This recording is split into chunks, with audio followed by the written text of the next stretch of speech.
welcome back to the live stream. Starting a little bit early tonight, or maybe late, depending on what time zone you're in. Also, I meant to start an hour ago, but somebody called me. I wanted to do a survey, and she almost sounded like she was going to cry if I said no. So I did a survey, and she was happy. She could meet her quota. And what did I do with all the pins? Yeah, found them. Yes. So, what we doing? I got the fabric I need for Giant Squiddy. So I'm gonna sew this, and sew that to this, and sew this to that, and then see what I sew from there. Alright? And Dracula. We have one more chapter on this audio video. And then we're on to book, or the next book, part 2 of whatever audiobook this is. One of 3. So my thought process, if we can, do 2 hours a night on Dracula, hopefully be done Dracula within a week or so. Let's see. 2, 4, 6. Yeah, about a week or so. 2, 4, 6. Okay, maybe about a week, a little over a week, we'll finish Dracula and then move on to something else. Oh, what did somebody suggest? The Wolfman. Is that a book, or is that just kind of like... I'm not sure. It has to be a book. Alright. Anyway, off we go again. Into the crazy. Who would still have seen you?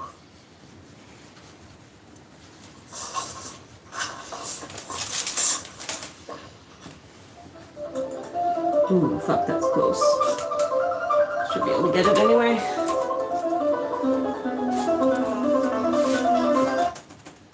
Okay. We get it.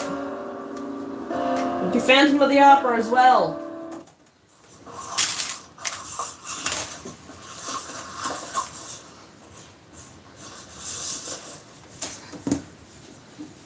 Chapter 10. Letter. Dr. Seward to Honourable Arthur Holmwood. 6th of September. My dear Art, my news today is not so good. Lucy this morning had gone back a bit. There is, however, one good thing which has arisen from it. Mrs. Westenra was naturally anxious concerning Lucy, and has consulted me professionally about her. I took advantage of the opportunity and told her that my old master, Van Helsing, the great specialist, was coming to stay with me, and that I would put her in his charge conjointly with myself. So now we can come and go without alarming her unduly, for a shock to her would mean sudden death, and this, in Lucy's weak condition, might be disastrous to her. We are hedged in with difficulties, all of us, my poor old fellow. But, please God, we shall come through them all right. If any need, I shall write, so that, if you do not hear from me, take it for granted that I am simply waiting for news. In haste, yours ever, John Seward.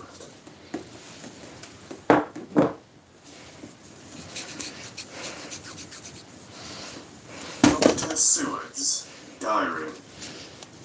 7th of September. The first thing Van Helsing said to me when we met in Liverpool Street was, "Have you said anything to our young friend, the lover of her?" "No," I said.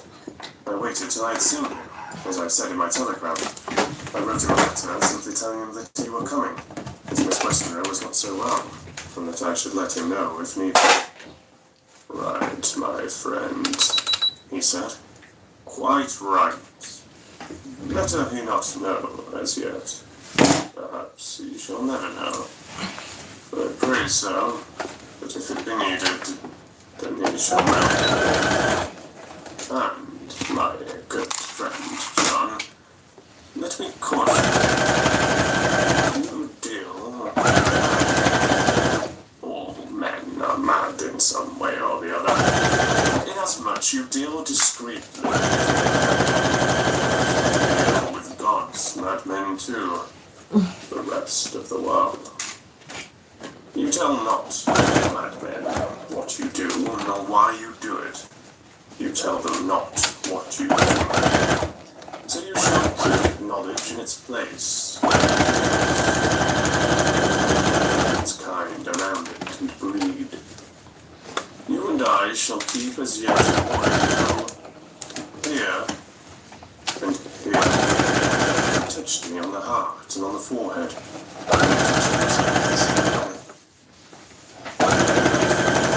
Fucking whore, cocksucking motherfucker. Later, I shall unfold to you. Okay. Why not now?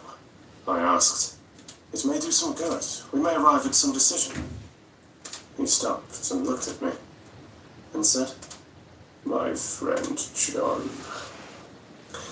when the corn is grown, even before it is ripened, while the milk of its mother earth is in him and the sunshine has not yet begun to paint him with his gold, the husbandman, he pulled the oil of him between his rough hands and blow away the green chaff and say to you, Look, he's good corn. He will make good crop when the time comes.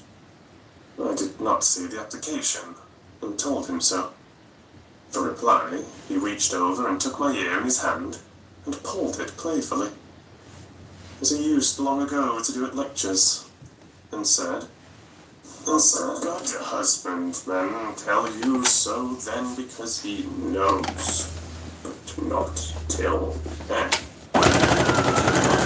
The good husbandman dig up his planted corn to see it grow. That is the children who play at husbandry. My dad used to dig up his garden to see if it was growing. See you That's now. my dad. My corn, and nature has to do in making it sprout. If he sprouts at all, and I will wait till the ear begins to swell. He broke off, for he evidently saw that I understood. Then he went on, and very gravely. You were always a careful student, and your casebook was ever more full than the rest. You were a student then. Now you are master, and I trust that I did not fail. Remember, that knowledge is stronger than memory. We should not trust the weaker. You have not kept the good practice. I tell you that this case of our dear Miss is one that may be, mind, I say may be, of such interest to us and others that all the rest may not make him kick him, as your people say. Take then good note of it. Nothing is too small. I counsel you, put down in record even your doubts and surmises. Hereafter it may be of interest to you to see how true you guess. We learn from failure, not from success. I think we learned from I both. described Lucy's symptoms, the same as before, but infinitely more marked. He looked very grave, but said nothing. He took with him a bag in which were many instruments and drugs, the ghastly paraphernalia of our beneficial trade, as he once called, in one of his lectures, the equipment of a professor of the healing craft. When we were shown in, Mrs. Westerner met us. She was alarmed, but not nearly so much as I expected to find her. Nature, in one of her beneficent moods, has ordained that even death has some antidote to its own terrors. Here, in a case where any shock may prove fatal, matters are so ordered that, from some cause or other. The thing's not personal. Even the terrible change in her daughter, to whom she is so attached, do not seem to reach her. It is something like the way Dame Nature gathers round a foreign body an envelope of some insensitive tissue which can protect from evil which can otherwise harm by contact. If this were selfishness, we should pause before we condemn anyone for the vice of evil. Deeper roots for its cause than we have knowledge of.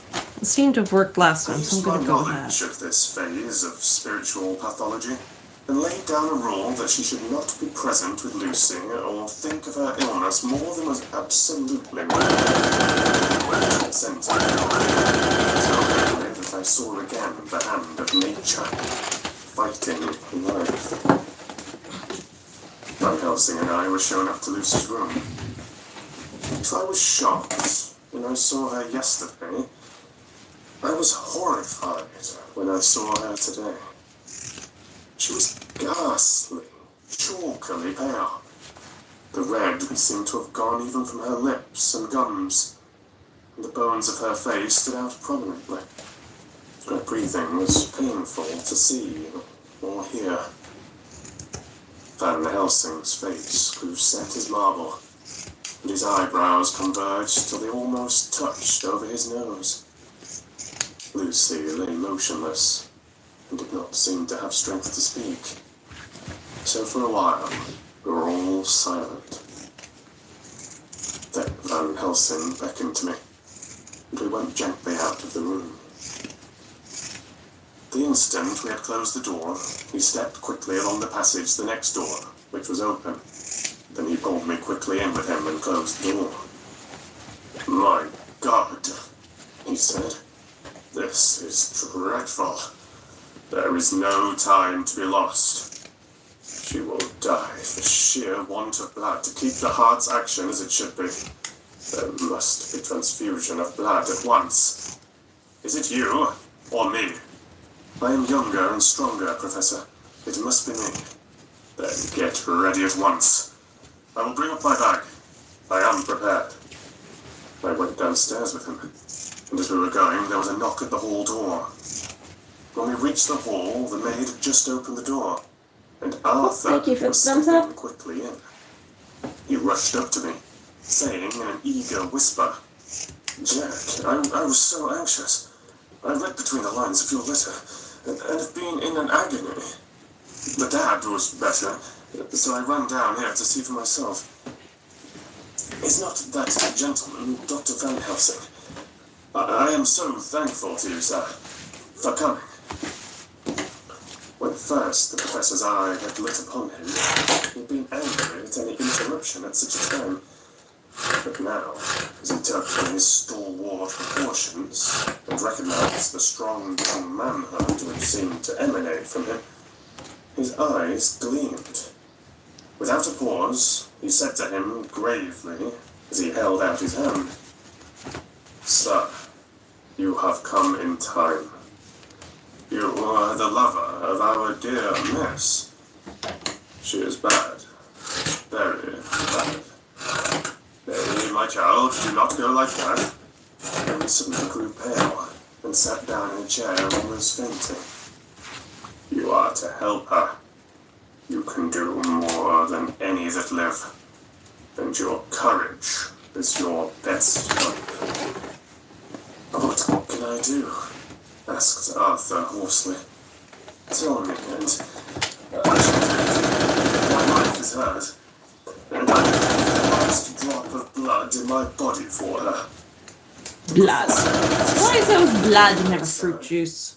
And I could, from old knowledge, I suppose in Black Panther it was. "My young sir, I do not ask so much as that, but the last. What shall I do? There was fire in his eyes. With intensity, Van Helsing slapped him on the shoulder. "Come," he said. "You are a man, and it is a man we want. You are better than me, better than my friend John. Arthur looked bewildered, and the professor went on by explaining in a kindly way. Young Miss is bad, very bad. She wants blood, and blood she must have, or die. My friend John and I have consulted, and we are about to perform what we call transfusion of blood, to transfer from full veins of one to the empty veins which pine for him.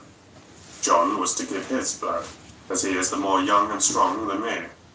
Here, Arthur took my hand and wrung it hard in silence. But, now you are here, you are more good than us, old or young. You toil much in the world of thought. Our nerves are not so calm, and our blood not so bright than yours. Arthur turned to him and said, if you only knew how gladly I would die for her, you would understand. He stopped, with a sort of choke in his voice. Good boy, said Van Helsing. In the not so far off, you will be happy that you have done all for her you love. Come, Hal, and be silent. You shall kiss her once before it is done, but then you must go, and you must leave at my sign. Say no word to Madame. You know how it is with her. There must be no shock. Any knowledge of this would be one. Come. We all went up to Lucy's room. Arthur, by direction, remained outside. Lucy turned her head and looked at us, but said nothing. She was not asleep, but she was simply too weak to make the effort. Her eyes spoke to us. That was all. Van Helsing took some things from his bag and laid them on a little table out of sight.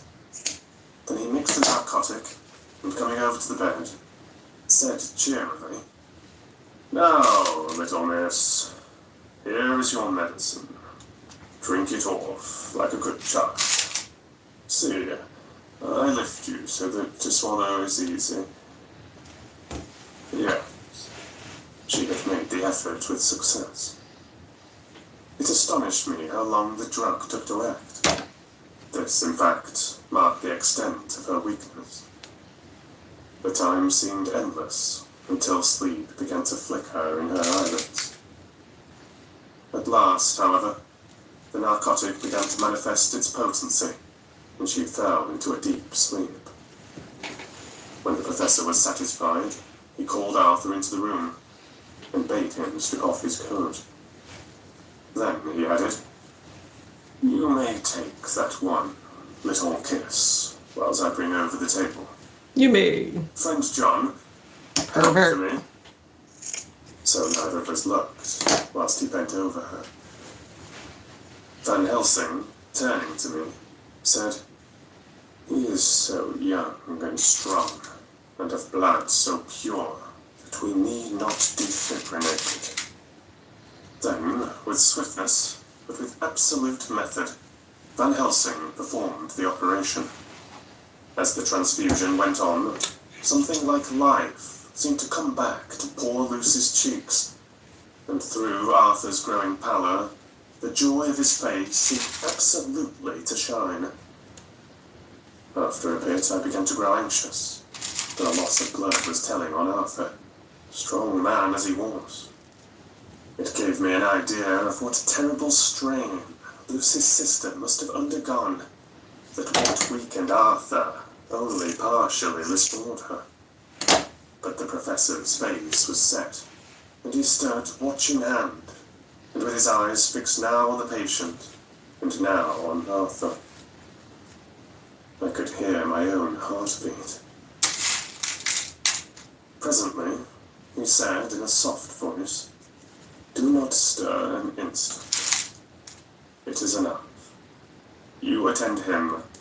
I will look to her.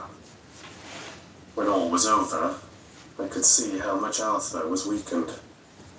I dressed the wound and took his arm to bring him away, when Van Helsing spoke without turning round. The man seems to have eyes in the back of his head. The brave lover, I think, deserve another kiss. which he shall have presently. And as he had now finished his operation, he adjusted the pillow to the patient's head. As he did so, the narrow black velvet band, which she seems always to wear around her throat. And a second. Hello. Not a whole lot. Doing some sewing. He called once and then, but didn't leave a message or didn't call back.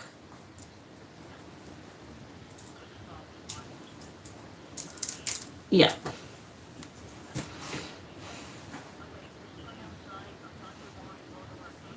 I'm gonna go from noon to 4 just because, you know, just to say we're open for the day.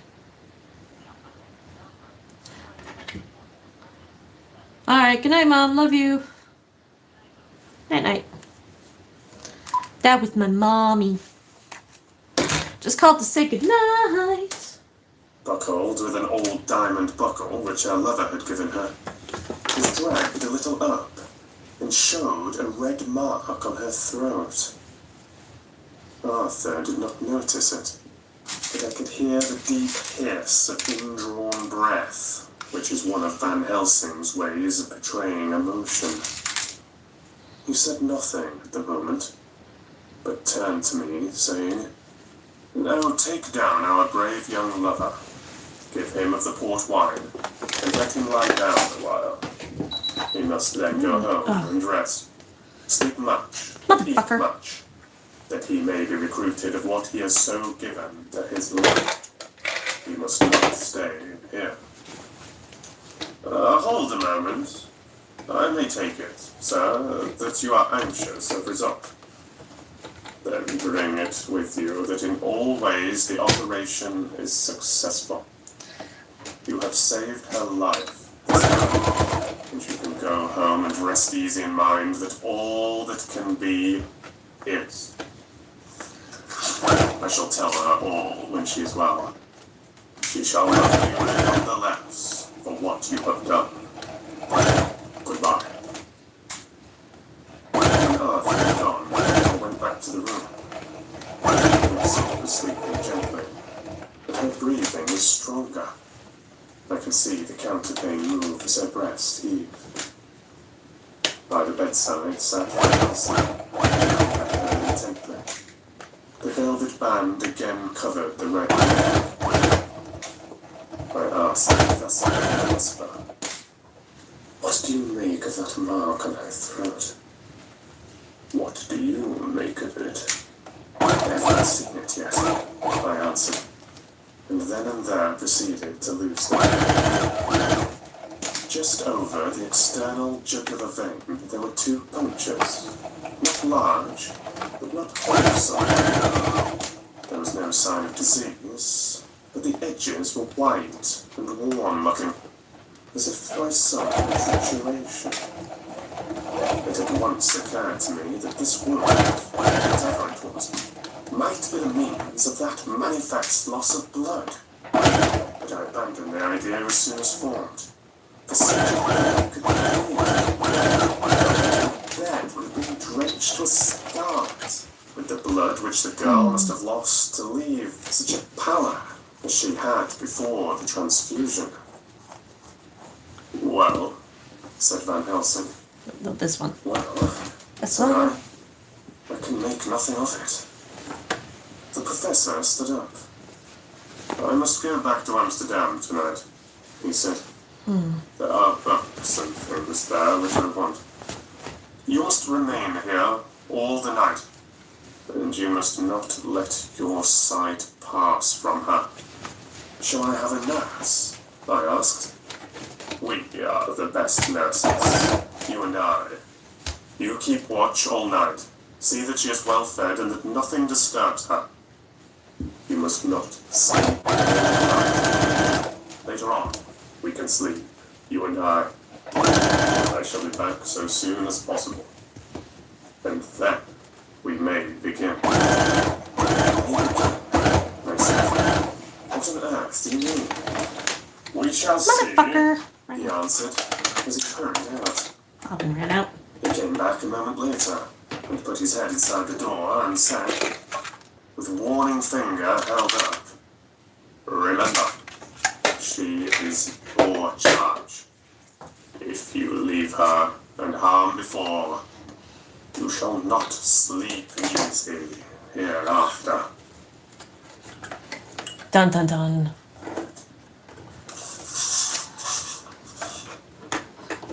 Dr. Seward's diary. Continue. 8th of September. I sat up all night with Lucy. The idiot worked itself off towards dusk. She waited up for me. She looked a different being from what she had been before the operation. Her spirits even were good. She was full of a happy vivacity. I could see evidences of the absolute prostration which she had undergone. When I told Mrs. Westenra that Dr. Van Helsing had directed that I should sit up with her, she almost pooh-poohed the idea, pointing out her daughter's renewed strength and excellent spirits. I was firm and made preparations for my long vigil. I came in, having in the meantime had supper, and took a seat by the bedside. She did not in any way make objection, but looked at me gratefully whenever I caught her eye. After a long spell, she seemed sinking off to sleep, but with an effort seemed to pull herself together and shook it off. This was repeated several times, with greater effort and with shorter pauses as the time moved on. It was apparent that she did not want to sleep, so I tackled the subject at once. You do not want to go to sleep? No, I am afraid. Afraid to go to sleep? Why so? It is the boon. Oh my God, stop itching. Not if you were like me. If sleep was to you a presage of horror. A presage of horror? What on earth do you mean? I don't know. Oh, I don't know. It's so terrible. All this weakness comes to me in sleep, until I dread the very thought. But, my dear girl, you may sleep tonight. I am here watching you, and I can promise that nothing will happen. Don't make promises, you know you cannot sleep. I seized the opportunity and said, I promise you that if I see any evidence of bad dreams, I will wake you at once. You will? Mm-hmm. Oh, will you really? How good you are to me. Then I will sleep. And almost at the word, she gave a deep sigh of relief and sank back, asleep.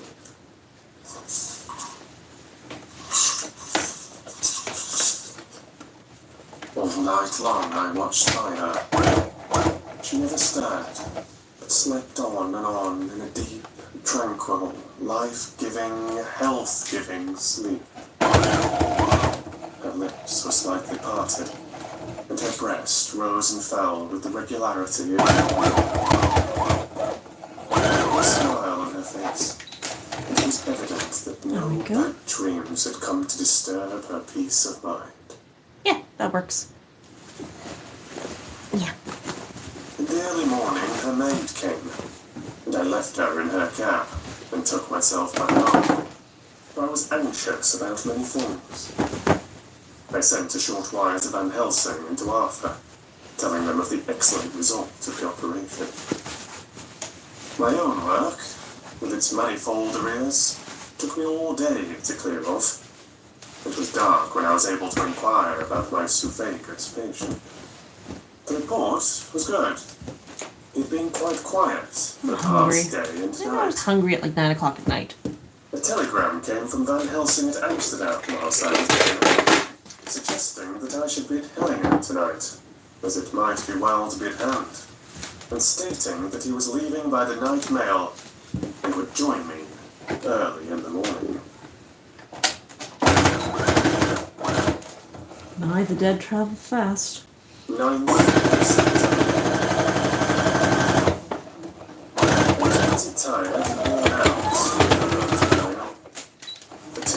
night, I had hardly had a wink of sleep, and my brain was beginning to feel that numbness which marks cerebral exhaustion. Lucy was up and in chains. When she shook hands with me, she looked sharply in my face and said, "No sitting up today. I am quite well again. Indeed, I am. No sitting up. I will sit up with you." I could not argue the point. I went and had my supper. Lucy came with me, Supper. and, That would be good. enlivened by her charming presence, I made an excellent meal and had a couple of glasses of the more than excellent port. Then Lucy took me upstairs and showed me a room next to her own, where a cosy fire was burning. "Now," she said, "you must stay here. I shall leave this door open and my door too. You can lie on the sofa, for I know that nothing would induce any of you doctors to go to bed whilst there is a patient above the horizon. If I want anything, I shall come out, and you can come to me at once." I could not but acquiesce, for I was dog-tired, and could not have sat up had I tried. So, on her renewing her promise to call me if she should want anything, I lay on the sofa and It's a thought trap! about everything. Don't fall asleep.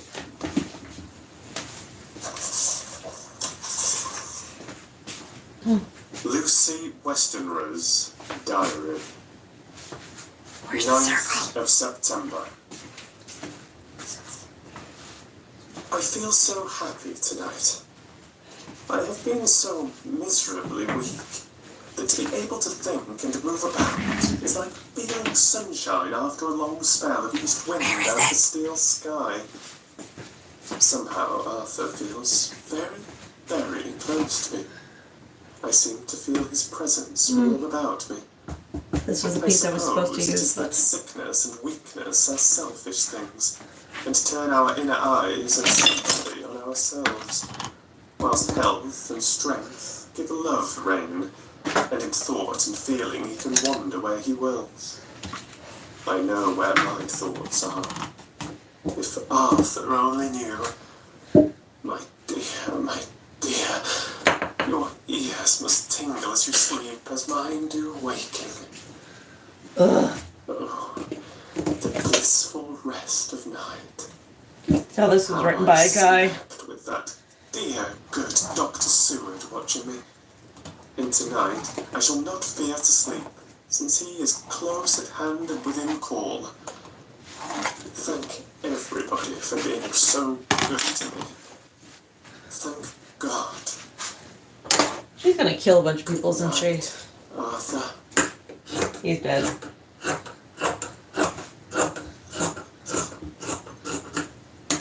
Dr. Seward's diary. 10th of September. I was conscious of the professor's hand on my head and started awake all in a second. That is one of the things that we learn in an asylum at any rate. And how is our patient? Well, when I left her, or rather, when she left me, I answered. "Come, let us see," he said, and together we went into the room. The blind was down, and I went over to raise it gently, whilst Van Helsing stepped, with his soft, cat-like tread, over to the bed. As I raised the blind, and the morning sunlight flooded the room, I heard the professor's low hiss of inspiration, and knowing its rarity, a deadly fear shot through my heart. As I passed over, he moved back, and his exclamation of horror, "Gott im Himmel," needed no enforcement from his agonized face. He raised his hand and pointed to the bed, and his iron face was drawn and ashen white. I felt my knees begin to tremble. There, on the bed, seemingly in a swoon, lay poor Lucy, more horribly white and one-looking than ever. Even the lips were white, and the gums seemed to have shrunken back from the teeth, as we sometimes seen a corpse after a prolonged illness. Van Helsing raised his foot to stamp in anger, but the instinct of his life and all the long years of habit stood to him, and he put it down again softly. "Quick," he said. "Bring the brandy." I flew to the dining room and returned with the decanter. He wetted the poor white lips with it, and together we rubbed palm and wrist and heart. I felt her heart, and after a few moments of agonizing suspense, said, "It is not too late. It beats, tough but feebly. All our work is undone. We must begin again. There is no young Arthur here now. I have to call on you yourself this time, friend John." As he spoke, he was dipping into his bag and producing the instruments for transfusion. I had taken off my coat and rolled up my shirt sleeve. Ugh. There was no possibility of an opiate just at present, and no need of one. And so, without a moment's delay, we began the operation. After a time, it did not seem a short time either, for the draining away of one's blood, no matter how willingly it be given, is a terrible feeling. Van Helsing held up a warning finger. "Do not stir," he said. "But I fear that with growing strength she may wake, and that would make danger. Oh, so much danger. But I shall precaution take. I shall give hypodermic injection of morphia." He proceeded then, swiftly and deftly, to carry out his intent. The effect on Lucy was not bad, for the veins seemed to merge subtly into the narcotic sleep. It was with the feeling of personal pride. I could see a faint tinge of colour steal back into the pallid cheeks and lips. No man knows till he experiences it what it is to feel his own life blood drawn away into the veins of the woman he loves. Ooh, love The triangle. professor watched me critically. I should have noticed. "That will do," he said. "Already?" I remonstrated. "You took a great deal more from art." To which he smiled, sad sort of smile, as he replied, "He is her lover, her fiancé. You have work, much work, to do for her and for others, and the present will suffice." When we stopped the operation, he attended to Lucy, whilst I applied digital pressure to my own incision. I lay down, whilst I waited his leisure to attend to me, for I felt faint and a little sick.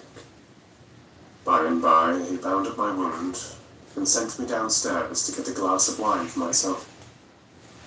As I was leaving the Alcohol room, fixes he came everything. after me and half whispered, "Mind, nothing must be said of this. If our young lover should turn up unexpected as before, no word to him. It would at once frighten him and enjealous him too. There must be none." So, when I came back, he looked at me carefully and then said, "You are not much the worse. Go into the room and lie on your sofa and rest a while. Then have much breakfast and come here to me." Much I breakfast. followed out his orders. I knew how right and wise they were. Ooh, toast and jam would be I'd great. done my part. Now my next duty was to keep up my strength. I felt very weak, and in the weakness lost something of the amazement at what had occurred. I fell asleep on the sofa, however, wondering over and over again how Lucy had made such a retrograde movement, and how she could have been drained of so much blood with no sign anywhere to show for it. I think I must have continued to wonder in my dreams, for, sleeping and waking, my thoughts always came back to the little punctures in her throat, and the ragged, exhausted appearance of their edges, tiny though they were. Lucy slept well into the day, and when she woke, she was fairly well and strong, though not nearly so much as the day before. When Van Helsing had seen her, he went out for a walk, leaving me in charge, with strict injunctions that I was not to leave her for a moment. I could hear his voice in the hall, asking the way to the nearest telegraph office. Lucy chatted with me freely, and seemed quite unconscious that anything had happened. I tried to keep her amused and interested. When her mother came up to see her, she did not seem to notice any change whatever, but said to me gratefully, "We owe you so much, Dr. Seward, for all you have done. You really must now take care not to overwork yourself.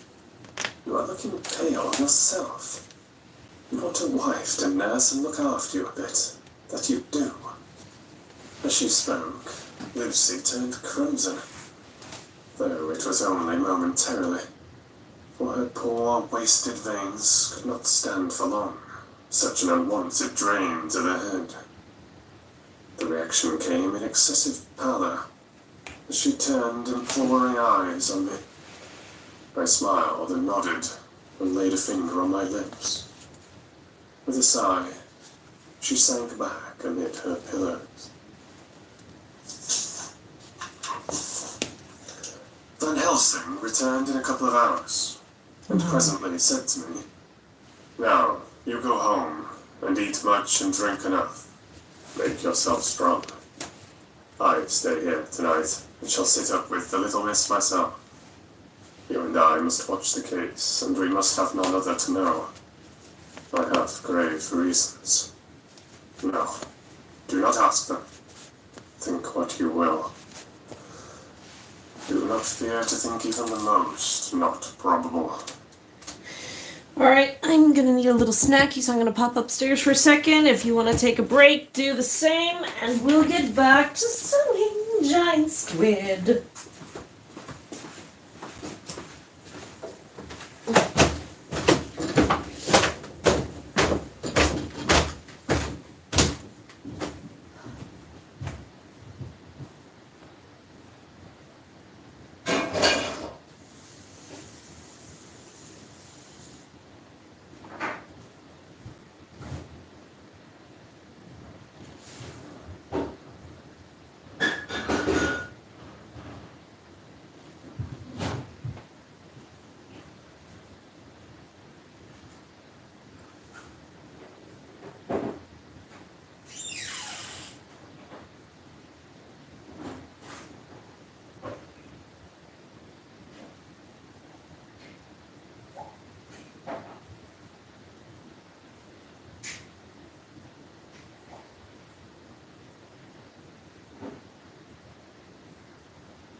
I got some popcorn crumbs.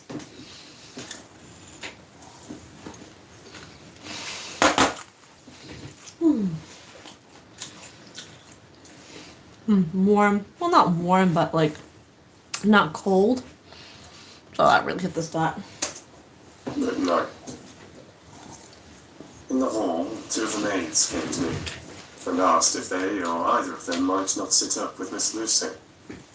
They implored me to let them, and when I said it was Dr. Van Helsing's wish that either he or I should sit up, they asked me quite piteously to intercede with the foreign gentleman.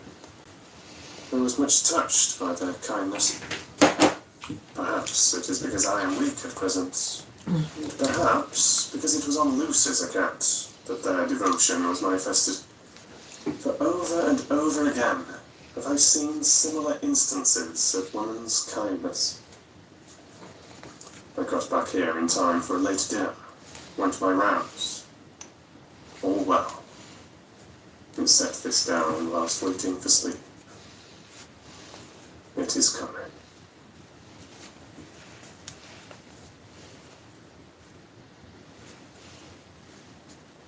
The 11th of September.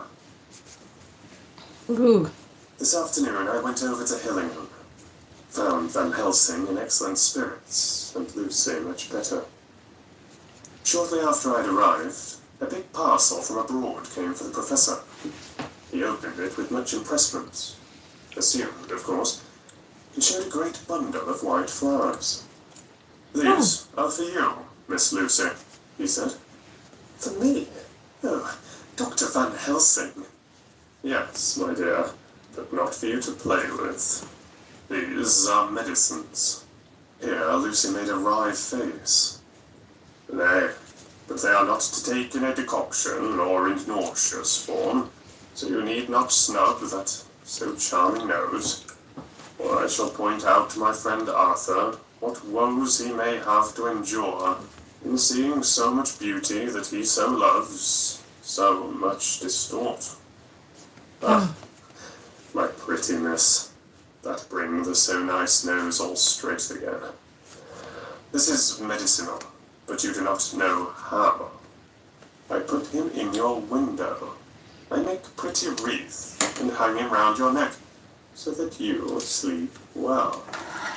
Oh, yes, they, like the lotus flower, make your trouble forgotten.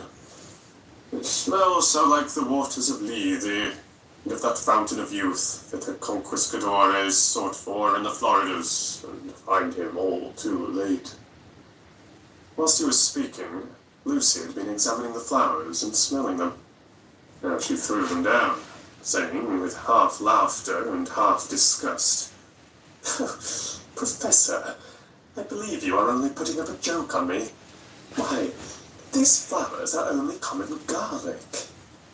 To my surprise, Van Helsing rose up and said with all his sternness, his iron jaw set and his bushy eyebrows meeting, "No trifling with me. I never jest. There is grim purpose in all I do, and I warn you that you do not thwart me. Take care for the sake of others, if not for your own." Then, seeing poor Lucy scared, as she might well be, he went on more gently. "Ah, let all miss, my dear, do not fear me. I only do for your good. But there is much virtue to you in those so common flower. See, I place them myself in your room. I make myself the wreath that you are to wear. But hush, no telling to others that make so inquisitive questions. We must obey, and silence is a part of obedience, and obedience is to bring you strong and well into loving arms that wait for you.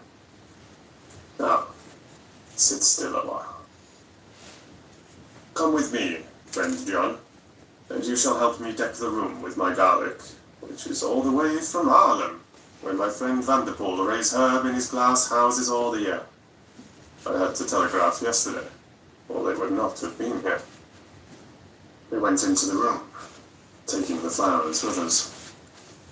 The professor's actions were certainly odd, and not to be found in any pharmacopoeia that I have ever heard of. First, he fastened up the windows and latched them securely. Next, taking a handful of the flowers, he rubbed them all over the sashes, as though to ensure that every whiff of air that might get in would be laden with the garlic smell. Then, with the wisp, he rubbed all over the jamb of the door, above, below, and at each side, and round the fireplace in the same way. It all seemed grotesque to me, and presently I said, "Well, Professor, I know you always have a reason for what you do, but this certainly puzzles me. It is well we have no skeptic here, or he would say that you were working some spell to keep out an evil spirit." "Perhaps I am," he answered quietly, as he began to make the wreath which Lucy was to wear around her neck. Shit. We then waited whilst Lucy made her toilet for the night. And when she was in bed, he came and himself fixed the wreath of garlic round her neck. Shit. I didn't The pay last attention. words he said to her were, "Take care you do not disturb it. And even if the room fell close, do not tonight open the window or the door." "I promise," said Lucy. "And thank you both 1,000 times for all your kindness to me. What have I done to be blessed with such friends?" As we left the house in my fly, which was waiting, Van Helsing said, "Tonight I can sleep in peace, and sleep I want. 2 nights of travel, much reading in the day between, and much anxiety on the day to follow. And a night to sit up without doing. Tomorrow in the morning early you call for me, and we come together to see our pretty miss. So much more strong for my spell which I have worked. Oh." He seemed so confident that I, remembering my own confidence 2 nights before, and with the baneful result, felt awe and vague terror. It must have been my weakness that made me hesitate to tell it to my friend. But I felt it all the more, like unshed tears.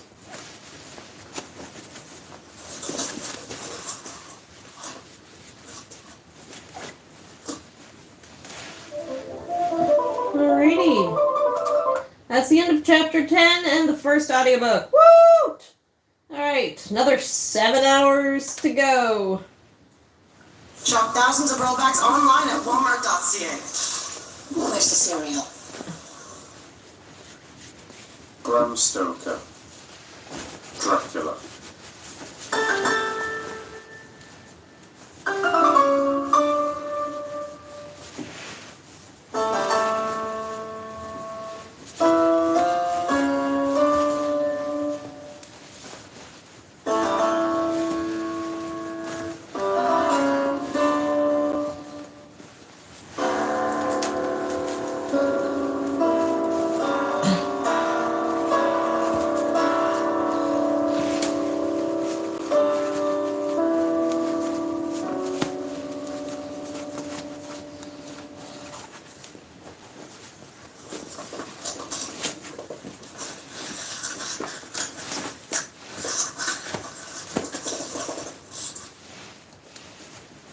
Chapter 11. Lucy Westenra's Diary. 11th of September. How good they all are to me. I quite love that dear Dr. Van Helsing. I wonder why he was so anxious about these flowers. He positively frightened me, he was so fierce.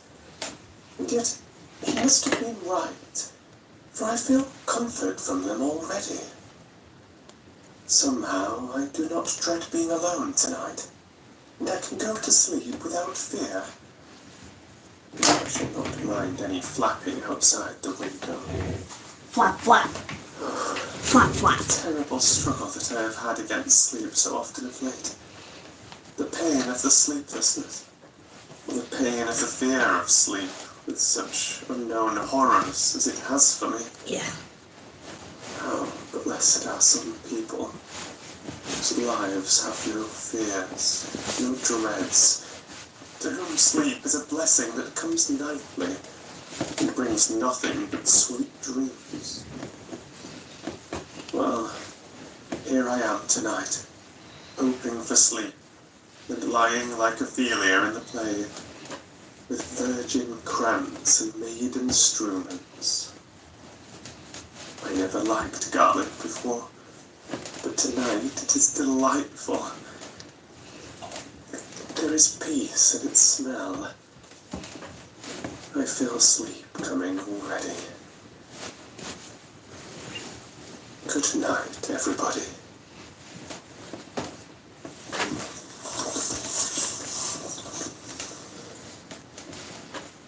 Dr. Seward's Diary, 12th of September. Called at the Berkeley and found Van Helsing, as usual, up to time. The carriage ordered from the hotel was waiting. The professor took his bag, which he always brings with him. Hello, welcome to live stream.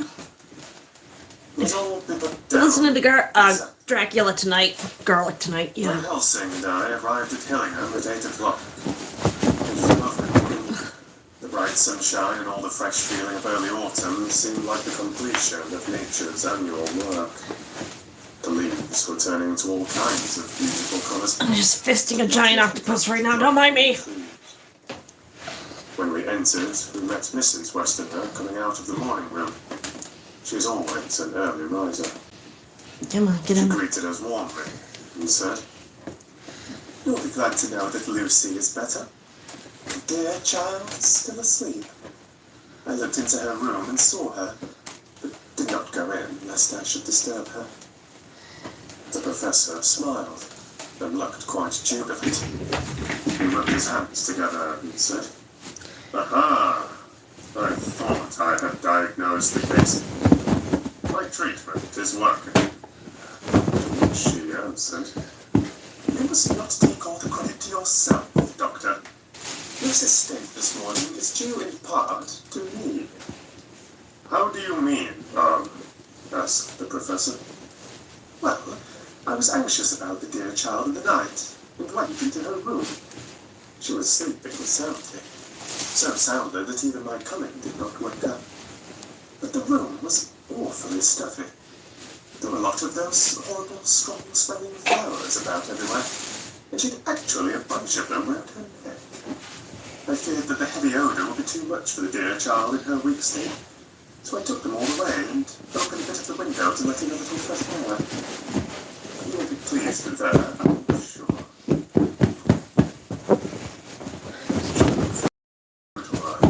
But she usually breakfasted early.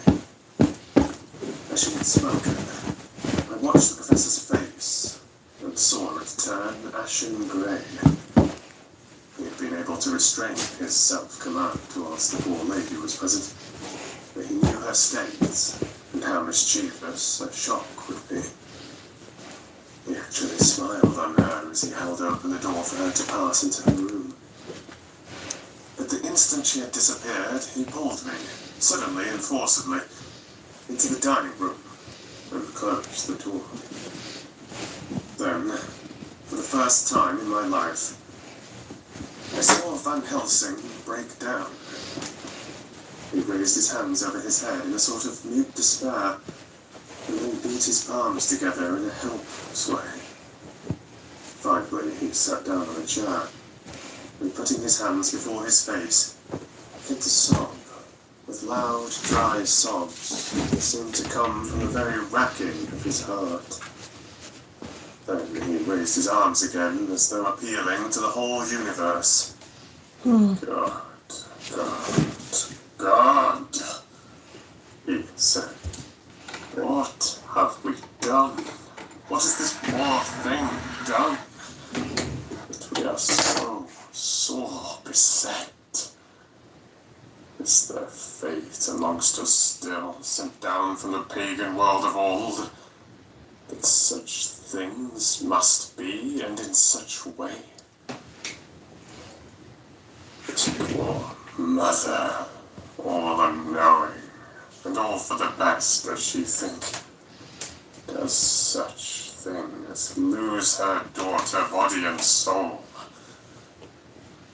But we must not tell her, we must not even warn her, or she die, and then both die. Oh, how we are beset. How are all the powers of the devils against us? Suddenly he jumped to his feet. Come, he said. Come, we must see and act. Devils or no devils, or all the devils at once, it matters not. We must fight him all the same. He went to the Fucking whore cocksucking motherfucker! and together we went up to Lucy's room. Once again, we drew up the blind, whilst Van Helsing went towards the bed. This time he did not start as he looked on the poor face with the same awful, waxen pallor as before.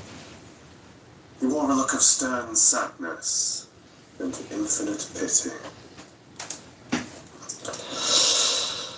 As I expected, he murmured, with that hissing inspiration of his which meant so much. Without a word, he went to lock the door, and then began to set out on the little table the instruments for yet another operation of transfusion of blood.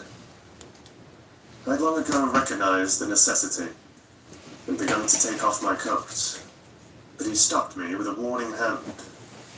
No, he said.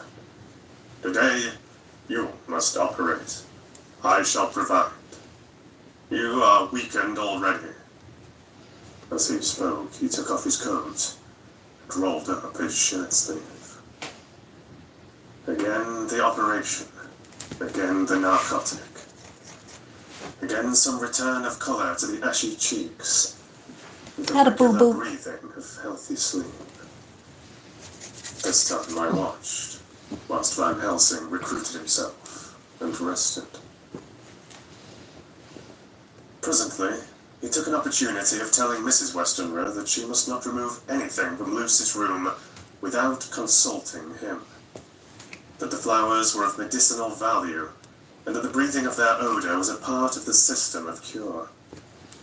Then he took over the care of the case himself, saying that he would watch this night and the next, and would send me word when to come. After another hour, Lucy waked from her sleep, fresh and bright, and seemingly not much the worse for her terrible ordeal. What does it all mean?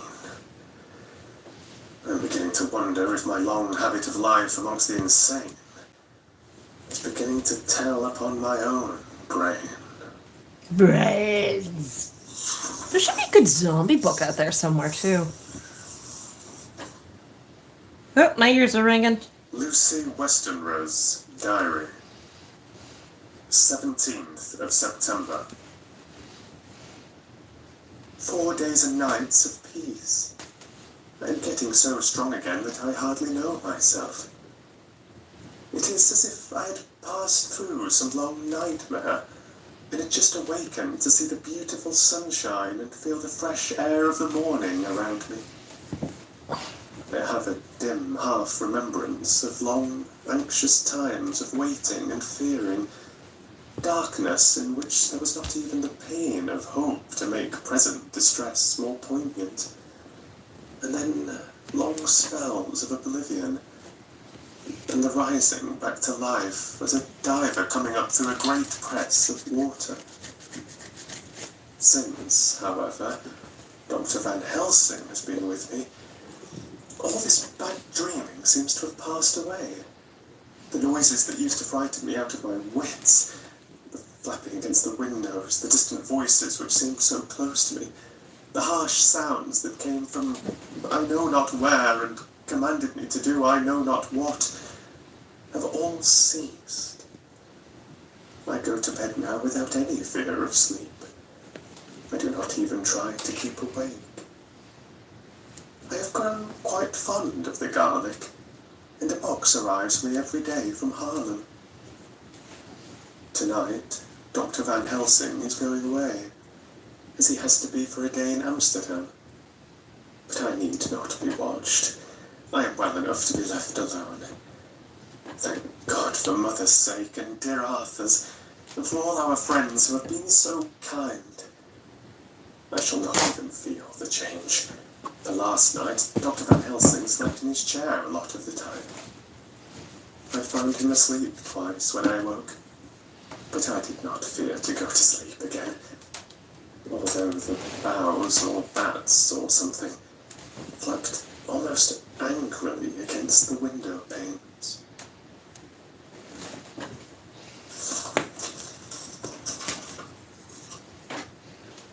The Pall Mall Gazette, 18th of September. The Escaped Wolf. Perilous adventure of our interviewer. Interview with the keeper in the Zoological Gardens.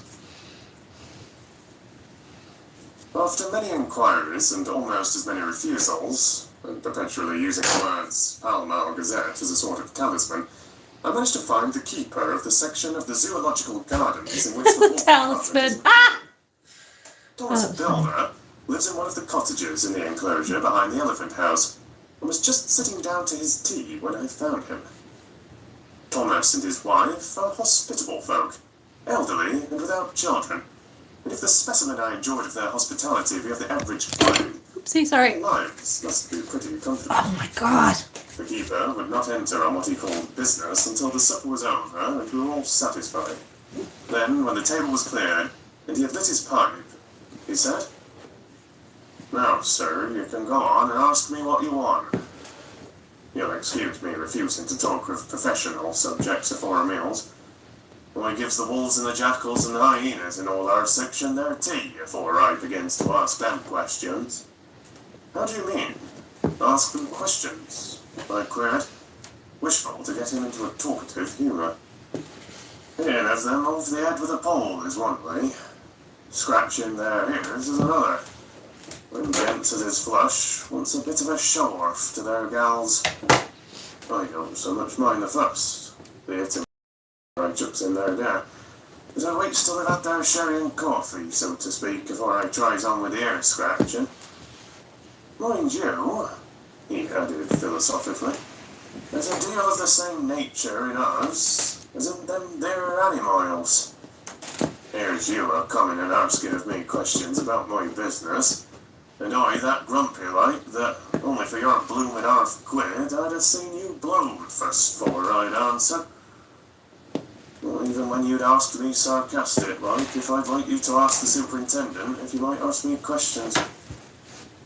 Without thanks, did I tell you to go to hell? You did. And when you'd said you'd report me for using of obscene language, well, that was hitting me over the head. But the £1/2 made that all right. I wasn't going to fight, so I waited for the food, and did with my owl as the wolves and lions and tigers does. But Lord love your heart, for now that the old woman has stuck a chunk of her tea cake in me, and rinsed me out with her bloomin' old teapot, and I've lit up, you may scratch my ears for all you're worth. And won't get Jeez, pardon my butt. growl out of me. Drive along with your questions. I know what you're coming at. Long-winded way of saying I don't do politics on an empty stomach. Let me eat first. Exactly. I want you to give me your view of it. Just tell me how it happened. And when I know the facts, I'll get you to say what you consider was the cause of it, and how you think the whole affair will end. All right, Governor. This here is about the whole story. That here wolf, what we called Berserker, was one of the 3 grey ones that came from Norway to Yamrax, which we bought off him 4 years ago. He was a nice, well-behaved wolf that never gave no trouble to talk of. I'm not surprised at him for wanting to get out, nor any other animal in the place. But there, you can't trust wolves no more nor women. Don't you mind him, sir? Broke in Mrs. Tom with a cheery laugh. He's got minding the animals so long that blessed if he ain't like old Wolf himself. But there ain't no harm in him. Well, sir, it was about 2 hours after feeding yesterday when I first heard any disturbance. I was making up a litter in the monkey house for young Puma, which is up. When I heard the yelping and howling, I came away straight. There was Berserker tearing like a mad thing at the bars as if he wanted to get out. There wasn't much people about that day, and close at hand was only one man. A tall, thin chap with an up nose and a pointed beard with a few white hairs running through it. He had a hard, cold look and red eyes, and I took a sort of dislike to him. It seemed as if it was him as they were irritated at. He had white kid gloves on his hands, and he pointed out the animals to me and says, "Keeper, these wolves seem upset at something." "Maybe it's you," says I, for I did not like the airs as he'd give himself. He didn't get angry as I hoped he would, but he smiled a kind of insolent smile with a mouth full of white, sharp teeth. "Oh no, they wouldn't like me," he says. "Oh yes they would," says I, imitating of him. "They always likes a bone or two to clean their teeth on about tea time, which you has a bag full." Well, it was a hard thing, but when the animals see us a-talking, they lay down. And when I went over to Berserker, he let me stroke his ears, same as ever. That there man came over, and blessed, but if he didn't put it in his hand and stroke the old wolf's ears too. "Take care," says I. "Berserker is quick." "Never mind," he says. "I'm used to him." "Are you in the business yourself?" he says, taking off my hat, for a man what trades in wolves, etc. He's a good friend to keepers. "No," says he, "not exactly in the business, but I have made pets of several." With that, he lifts his hat as polite as a lord and walks away. Old Berserker kept a-looking after him till he was out of sight, and then went and lay down in a corner, and wouldn't come out the whole evening. Well, last night, so soon as the moon was up, the wolves here all began howling. There wasn't nothing for them to howl at. There wasn't no one near, except someone that was evidently a-calling a dog somewheres out back of the gardenings in the park road. Once or twice I went out to see that all was right, and it was. And then the howling stopped. Just before 12 o'clock, I just took a look round before turning in, and bust me, but when I came opposite to old Berserker's cage, I see the rails broken and twisted about and the cage empty. And that's all I know for certain. Did anyone else see anything? One of our gardeners was a-coming home about that time for harmony, when he sees a big grey dog coming out through the garden edges. Or at least, so he says. But I don't give much for it myself, for if he did, he never said a word about it to his missus when he got home, and it was only after the escape of the wolf was made known, and we'd been up all night hunting of the park for Berserker, that he remembered seeing anything. My own belief was that the harmony had got into his head. Now, Mr. Builder, can you account in any way for the escape of the wolf? Well, sir, he said, with a suspicious sort of modesty, I think I can, but I don't know as how you'd be satisfied with the theory. Certainly I shall. If a man like you, who knows the animals from experience, can't hazard a good guess at any rate, who is even to try? Well then, sir, I accounts for it this way. It seems to me that your wolf escaped simply because he wanted to get out. From the hearty way that both Thomas and his wife laughed at the joke, I could see that it had done service before, and that the whole explanation was simply elaborate, so I couldn't cope in badinage with the worthy Thomas, but I thought I knew a surer way to his heart. So I said, "Now, Mr. Builder, we'll consider that first half sovereign worked off. And this brother of his is waiting to be claimed when you've told me what you think will happen." "Right you are, sir," he said briskly. "You'll excuse me, I know for a chaffing of ye, but the old woman here winked at me, which was as much as telling me to go on." "Well, I never," said the old lady. "My opinion is this. Itchy The nose. here wolf is hiding off somewheres. The gardener, what didn't remember, said he was a galloping northward faster than a horse could go. I don't believe him. For you see, sir, wolves don't gallop no more nor dogs does. They're not been built that way. Wolves is fine things in a storybook, and I dare say when they gets in packs and does be chivvying something that's more afeard than they is, they can make a devil of a noise and chop it up whatever it is.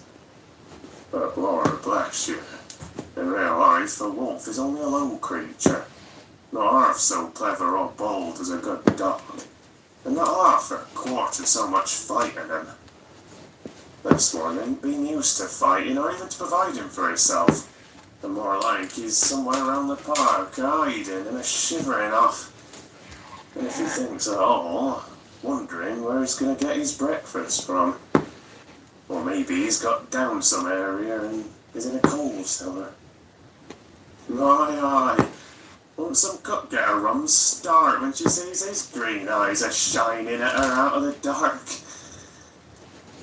If he can't get food, he's bound to look for it. And mayhap he may chance to light on a butcher's shop in time. If he doesn't, and some nursemaid goes a-walking off with a soldier, leaving of the infant in the perambulator, well then I shouldn't be surprised if the census is one babby the less. That's all. I was handing him the half-sovereign when something came bobbing up against the window, and Mr. Builder's face doubled its natural length with surprise. Alright. "God bless me," he said. "If there ain't old Berserker come back by himself." He went to the door and opened it. A most unnecessary proceeding, it seemed to me. I've always thought that a wild animal never looks so well as when some obstacle of pronounced durability is between us. And this experience is intensified rather than diminished that idea. Alright, another giant squid done. However, It's a long boy. neither Builder nor He's a little bit bomb. I'll just sell him locally. I should the dog. The animal itself was as peaceful and well behaved as that father of all picture wolves, Red Riding Hood's quondam friend, whilst moving her confidence in masquerade. The whole scene was an unutterable mixture of comedy and pathos. The wicked wolf that for half a day had paralysed London and set all children in the town shivering in their shoes was there in a sort of penitent mood, and was received and petted like a sort of vulpine prodigal son. Old Builder examined him all over with most tender solicitude, and when he had finished with his penitence, said, "There, I knew that poor old chap would get into some kind of trouble. Didn't I say it all along? Here's his head all cut and full of broken glass. He's been a-getting over some blooming wall or other. It's a shame that people are allowed to top their walls with broken bottles. This here is what comes of it. Come along, Berserker." He took the wolf and locked him up in a cage with a piece of meat that satisfied, in quantity at any rate, the elementary conditions of the fatted calf, and went off to report. I came off too. To report the only exclusive information that is given today regarding the strange escapade at the zoo.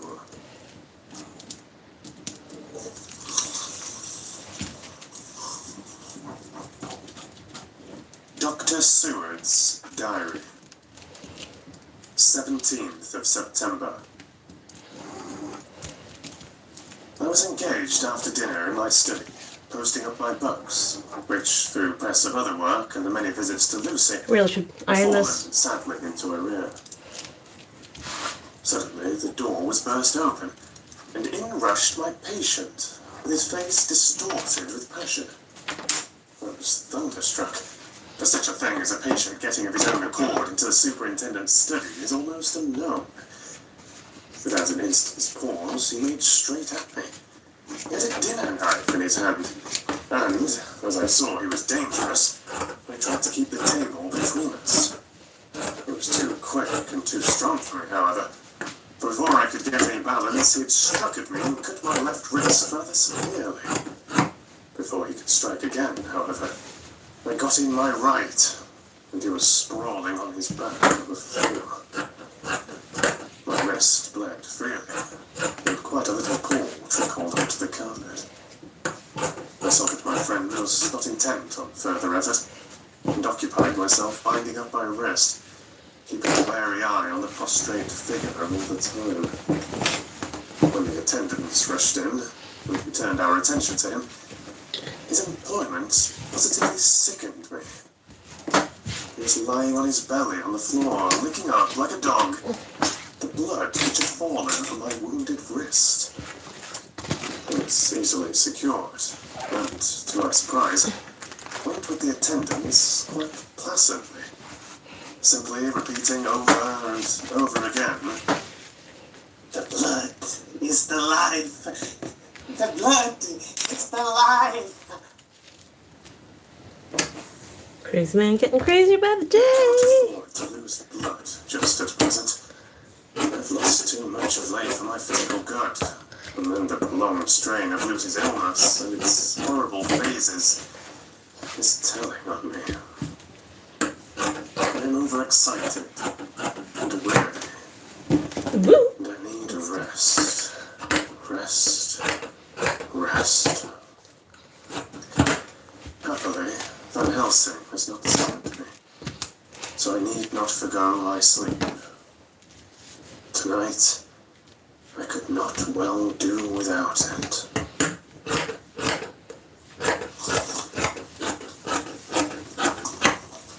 Could have left that a bit longer. That's okay. Telegram. Van Helsing, Antwerp, to Seward, Carfax. Let's see what we should do. Sent to Carfax, Sussex. I mean, I as should no just county use the given. blue. Delivered late by 22 hours. Do I have another blanket? 17th September. Oh, fuck it, I'm making a not Pokemon fail one. to be at Hillingham tonight. If not watching all the time, frequently visit and see that flowers see if I got are enough. placed. Very important. Do not fail. Shall be with you as soon as possible after arrival. Yep, okay. Is there an up? Is there a... Dr. Seward's diary. 18th of September. Or is it just like random Pokemon? Just off the train to London. Whoops. The arrival of Van Helsing's telegram. Here's the filled me bottom, with here's the dismay. bottom, here's the bottom, here's the bottom. A whole night lost. Here. So they're all kind of I like know by bitter mismatchy. experience what may happen in a night. Yeah, making a Pokemon giant It's squid. possible that all may be well. What may have happened? Surely there is some horrible doom hanging over us that every possible accident should thwart us in all we try to do. I shall take this cylinder with me, and then I can complete my entry on Lucy's photograph.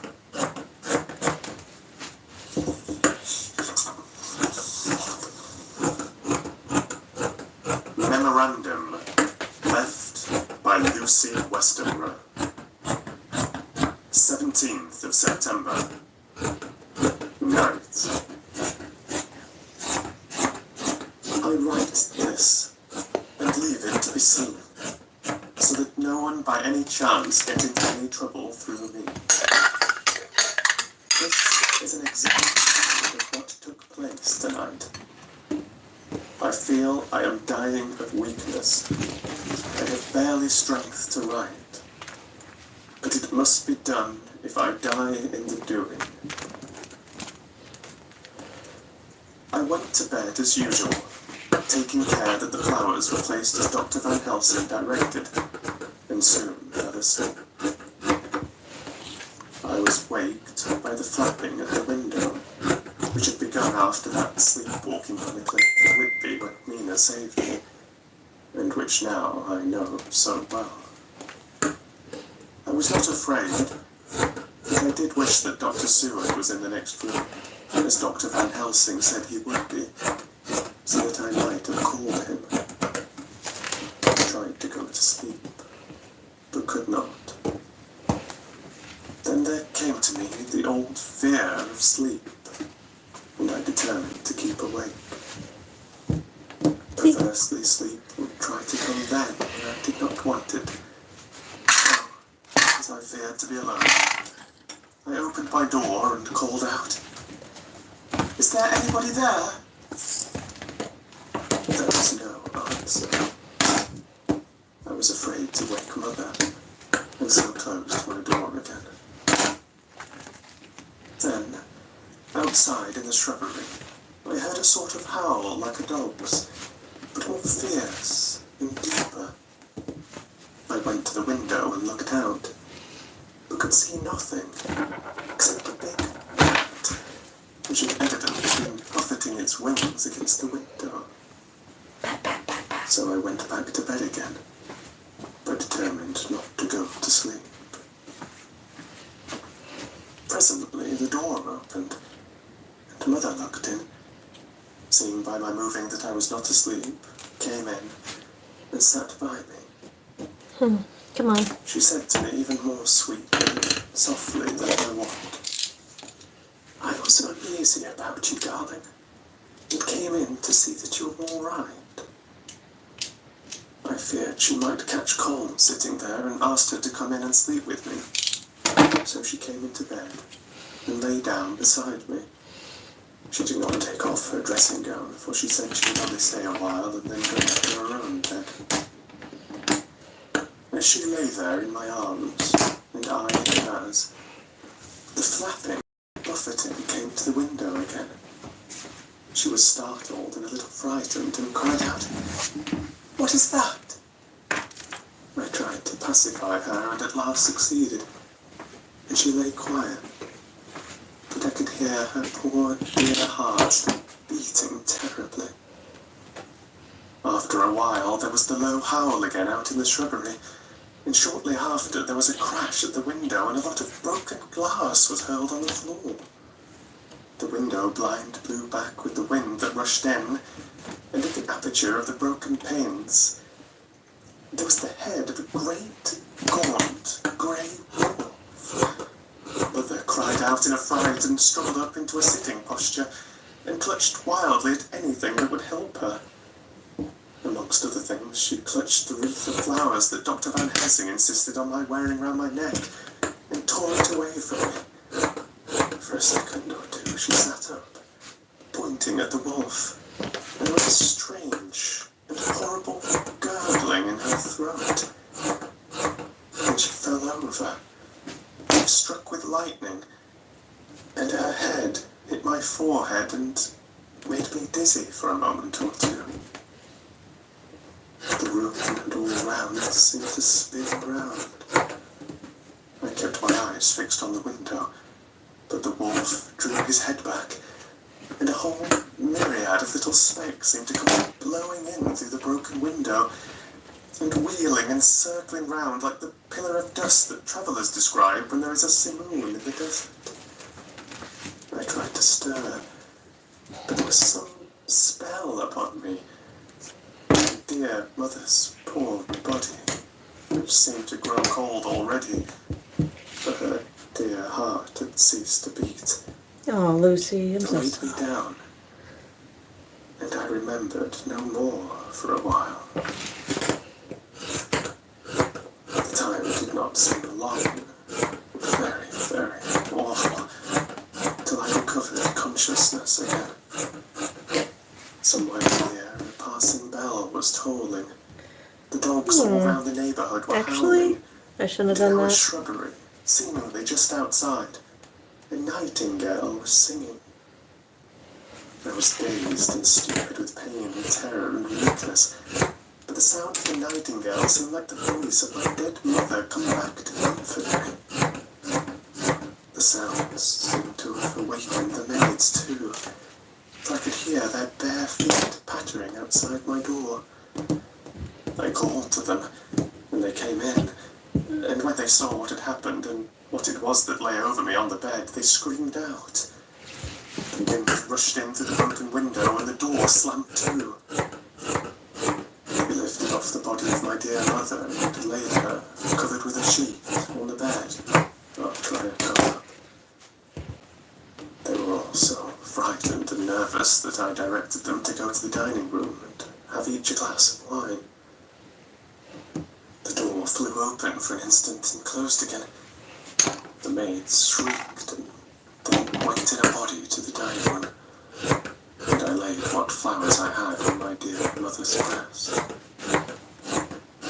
When they were there, I remembered what Dr. Van Helsing had told me, but I didn't like to remove them, and besides, I would have some of the servants to sit up with me now.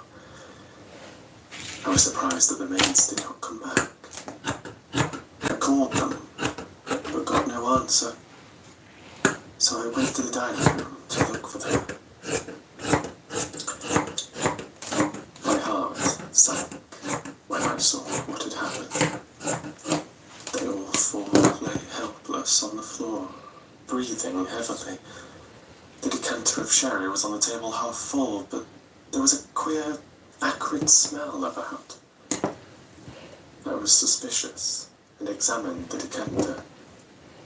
It smelt of laudanum, and looking on the sideboard, I found that the bottle which Mother's doctor uses for her,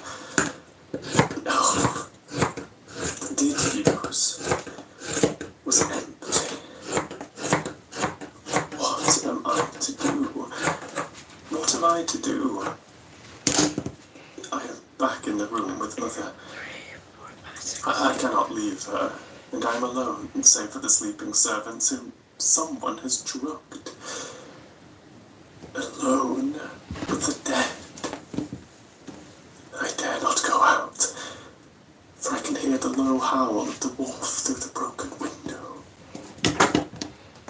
The air seems full of specks, floating and circling in the draught from the window, and the lights burn blue and dim. What am I to do? God shield me from harm this night. I shall hide this paper in my breast, 6, 7. where they shall find it when they come to lay me out. My dear Mother gone. It is time that I go too.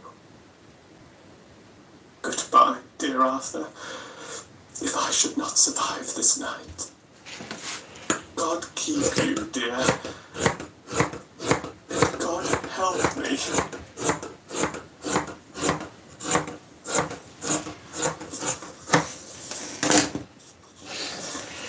Alright, get the parts.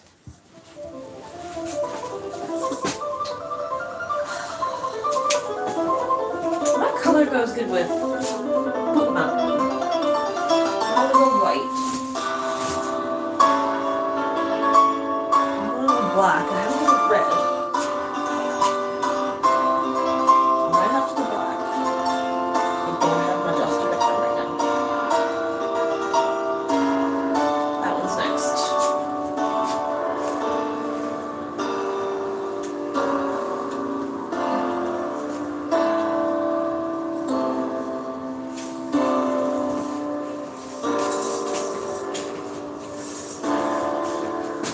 I could use any of these Chapter colors. 12. Yellow, blue, yellow. Dr. Seward's diary.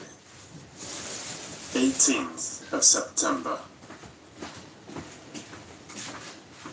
I drove at once to Hillingham and arrived early. Keeping my cab at the gate, I went up the avenue alone. I knocked gently, rang as quietly as possible, for I feared to disturb Lucy or her mother, and hoped only to bring a servant to the door. After a while, finding no response, I knocked and rang again. Still, Skirt, no just use answer. yellow. I cursed the laziness of the servants that they should lie abed at such an hour. It was now 10 o'clock, and so rang and knocked again, but more impatiently, but still without response. Hitherto I had blamed only the servants, but now a terrible fear began to assail me. Was this desolation but another link in the chain of doom which seemed drawing tight around us? Was it indeed a house of death to which I had come too late? I knew that minutes, even seconds, of delay might mean hours of danger to Lucy.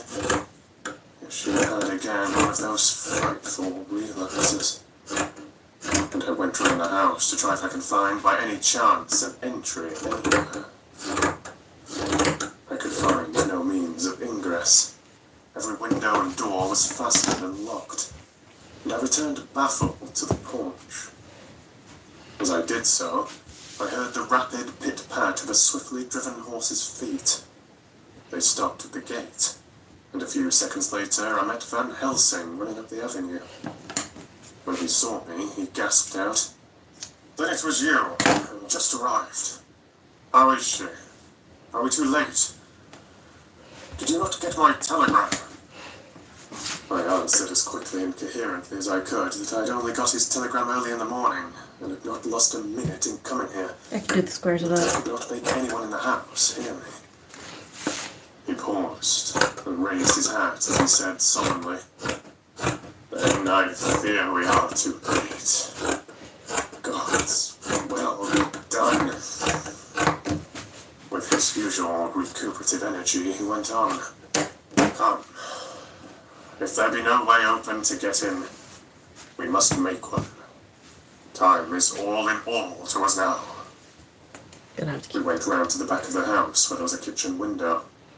The professor took a small surgical saw from his case and, handing it to me, pointed to the iron bars which guarded the window. I attacked them at once and had very soon cut through 3 of them. Then, with a long, thin knife, we pushed back the fastening of the sashes and opened the window. I helped the professor in and followed him. There was no one in the kitchen or in the servants' rooms, which were close at hand. We tried all the rooms as we went along, and in the dining room, dimly lit by rays of light through the shutters, found 4 servant women lying on the floor.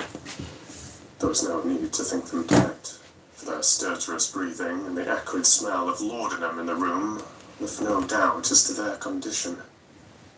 Van Helsing and I looked at each other, and as we moved away, he said, "We can attend to them later." Then we ascended to Lucy's room. For an instant or two, we paused at the door to listen, but there was no sound that we could hear. With white faces and trembling hands, we opened the door gently and entered the room. How shall I describe what we saw? On the bed lay 2 women, Lucy and her mother. The latter lay farthest in, and she was covered with a white sheet, the edge of which had been blown back by the draught of the broken window, showing the drawn white face, with a look of terror fixed upon it. By her side lay Lucy, with face white and still more drawn. The flowers which had been round her neck we found upon her mother's bosom, and her throat was bare, showing the 2 little wounds which we had noticed before, but looking horribly white and mangled. Without a word, the professor bent over the bed, his hand almost touching poor Lucy's breast. Then he gave a quick turn of his head as one who listens, and leaping to his feet, he cried out to me, "It is not yet too late. Quick, quick, bring the brandy."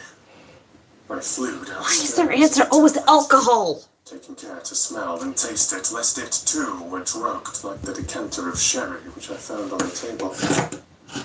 The maids were still breathing, but more restlessly, and I fancied the narcotic was wearing off. I did not stay to make sure, but returned to Van Helsing. He rubbed the brandy, as on another occasion, on her lips and gums, and on her wrists and the palms of her hands. He said to me, "I can do this, all that can be at the present. You go wake those maids. Flick them in the face with a wet towel and flick them hard. Pardon me. Make them get heat and fire and a warm bath. This poor soul is nearly as cold as that beside her. She will need be heated before we can do anything more." I went at once, and found little difficulty in making 3 of the women. The 4th was only a young girl, and the drug had evidently affected her more strongly. So I lifted her on the sofa and let her sleep.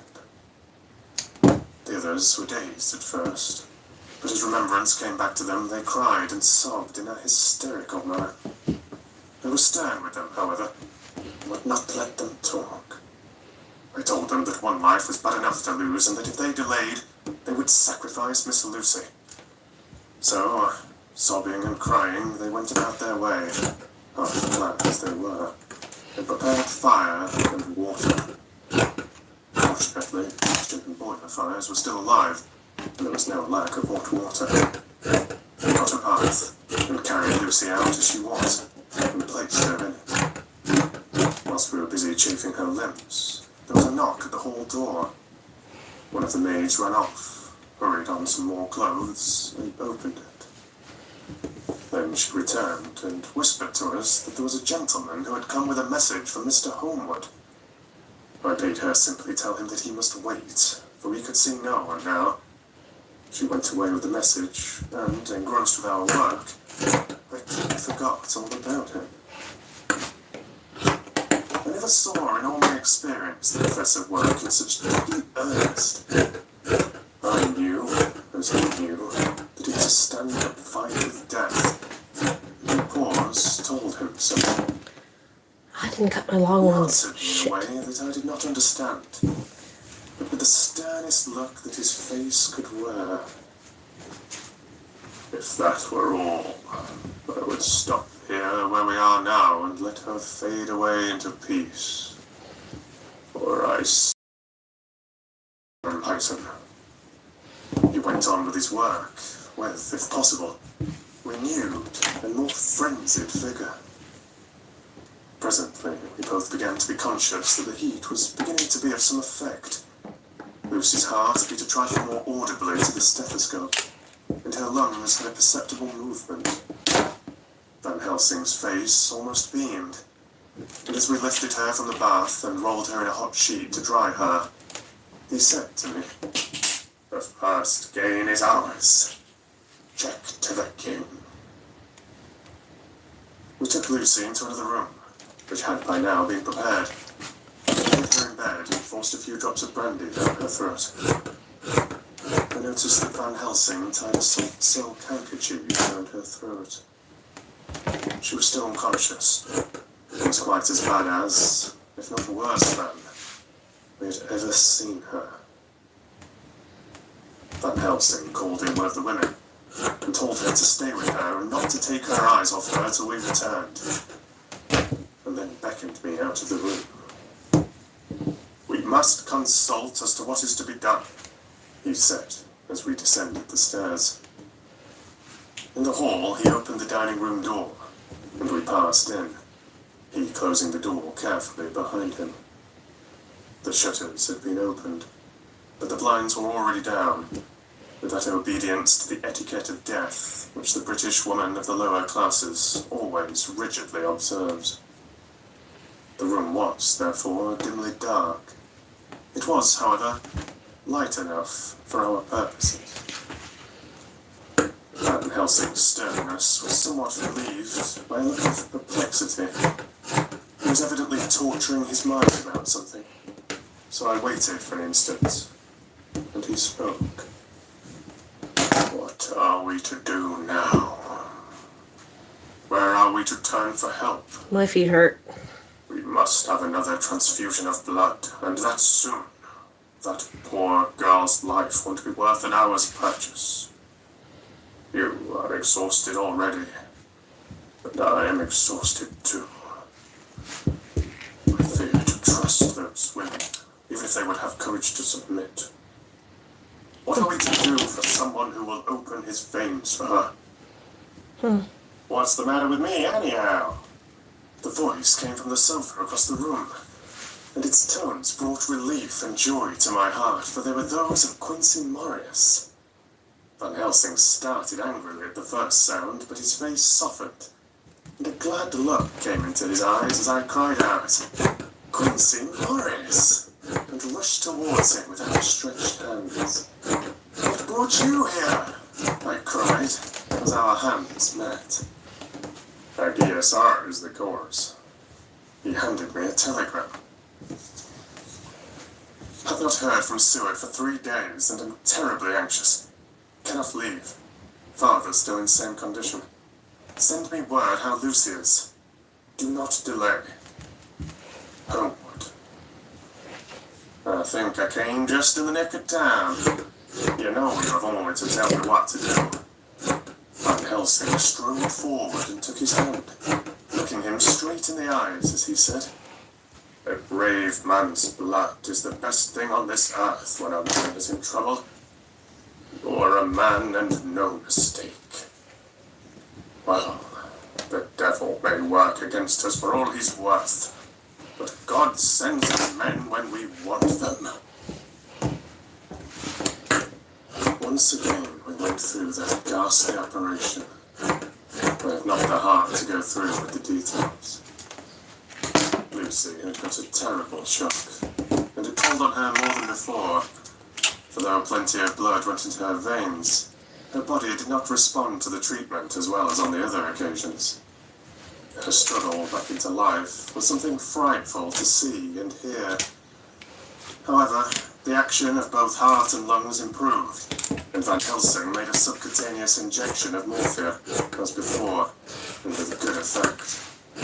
Her faint became a profound slumber. The professor watched whilst I went downstairs with Quincy Morris and sent one of the maids to pay off one of the cabmen who were waiting. I left Quincy lying down after having a glass of wine and told the cook to get ready a good breakfast. Here's a drinking game. Listen to this and take a shot every time they give someone else alcohol. Back to the room where Lucy now was. When I came softly in, I found Van Helsing with a sheet or two of notepaper in his hand. Oh, yeah. He had evidently read it, and was thinking it over as he sat with his hand to his brow. There was a look of grim satisfaction in his face, as of one who had had a doubt solved. He handed me the paper, saying only, "It dropped from Lucy's breast when we carried her to the bath." When I had read it, I stood looking at the professor, and after a pause, asked him, "In God's name, what does it all mean? Was she, or is she mad? Or what sort of horrible danger is it?" I was so bewildered that I did not know what to say more. Van Helsing put out his hand and took the paper, saying, "Do not trouble about it now. Forget it for the present. You shall know and understand it all in good time, but it will be later. And now, what is it that you came to me to say?" This brought me back to facts, and I was all myself again. I came to speak about the certificate of death. If we do not act properly and wisely, there may be an inquest, and that paper would have to be produced. Oh, heavens, that we need have no inquest, for if we had, it would surely kill poor Lucy if nothing else did.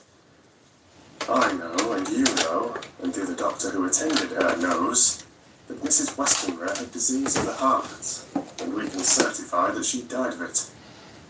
Let us fill up the certificate at once, and I shall take it myself to the registrar and go on to the undertaker. Good, oh my friend John. Well thought of. Truly, Miss Lucy, if she be silent, at least I can 1, 2, 3, all besides world, and yes, I know, thank God I'm not lying. You all the more for it. Now go.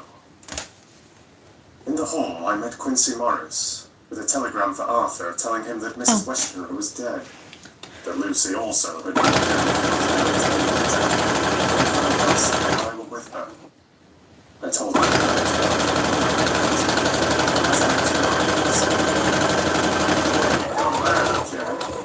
may I have 2 words with you, all to ourselves? I nodded in reply and went out. I found no difficulty about the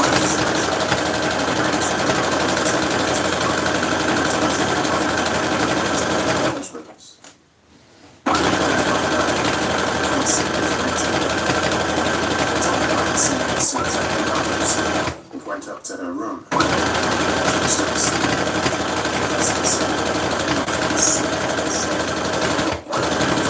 His finger to his lips. I gathered that he expected her to wake before long and was afraid of forestalling nature. So I went down to Quincy and took him into the breakfast room, where the blinds were not drawn down and which was a little more cheerful, or rather, less cheerless. When we were alone, he said, "Next soon, I want to show myself around. This is no ordinary case.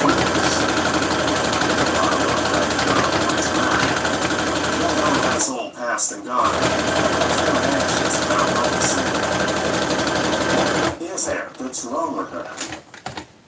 The Dutchman, the I can see that. Said that time you 2 came into the room, that we were exhausted. Now I know well that you medical men speak in camera, and that a man is not exactly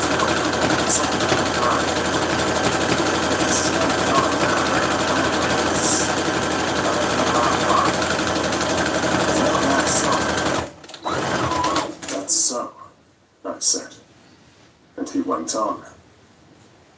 I take it that both you and Van Helsing had done already what I did today. Is not that so? That's so. And I guess Art was in it too. When I saw him 4 days ago down at his own place, he looked queer. I've not seen anything like that since I was on the campus. I was long gone to Bass only that. Bass that they call vampires. What with his doors being left open, there wasn't enough blood in her to let her stand up. I had to put a bullet through her as she lay. Jack, you may tell me without betraying confidence, Arthur was the first. Is not that so? As he spoke, the poor fellow looked terribly anxious. He was in a torture of suspense regarding the woman he loved, and his utter ignorance of the terrible mystery which seemed to surround her intensified his pain. His very heart was bleeding, and it took all the manhood of him. There was a royal loss of it too, to keep him from breaking down. I paused before answering, for I felt that I must not betray anything which the professor wished kept secret. Dear Willie, he knew so much, and guessed so much, that it could no reason for me to answer. So I answered in the same phrase. That's so. And how long has this been going on? About 10 days. 10 days. Then I guess, Jack Seward, that poor pretty creature that we all love has had put into her veins within that time the blood of 4 strong men. Man alive, her whole body wouldn't hold it.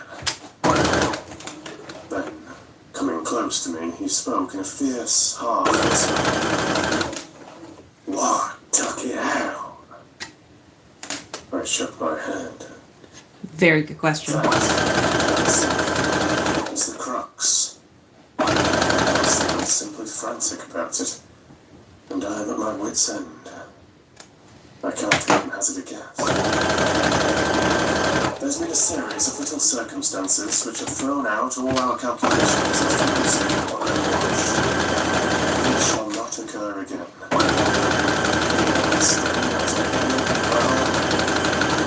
Well or ill. Quincy held out his hand. Count me in. You and the Dutchman will tell me what to do, and I'll do it.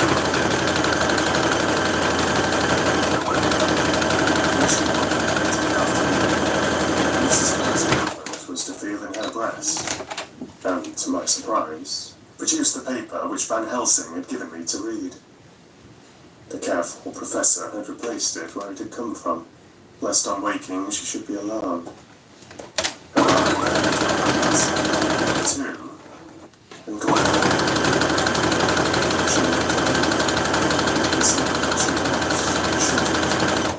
She gave a loud cry and put her poor thin hands before her pale face. I understood what that meant. That she had realized to the full her mother's death. Doubtless,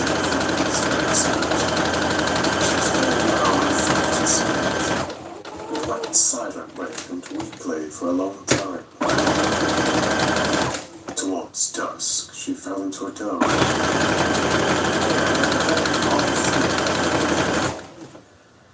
While still asleep, she took the paper from her breast and tore it in two. As the pieces from her. She went on, as though the material was still in her hands.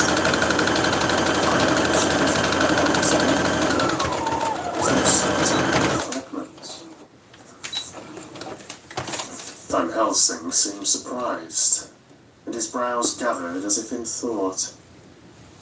But he said nothing.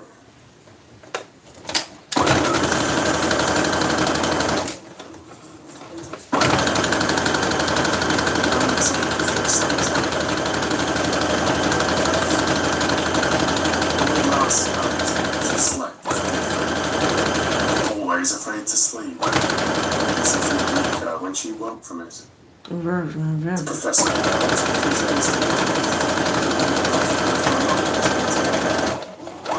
Quincy Morris said nothing about his intention, but I knew that all night long he controlled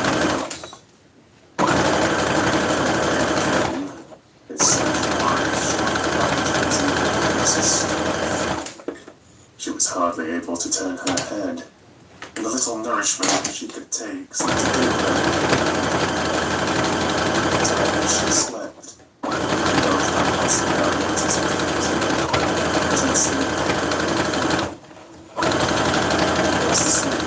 She was stronger, no more haggard, and her breathing was softer. Her open mouth showed the pale gums drawn back from the teeth, which thus looked positively longer and sharper than usual. When she woke, the softness of her eyes evidently changed the expression, for she looked her own self, although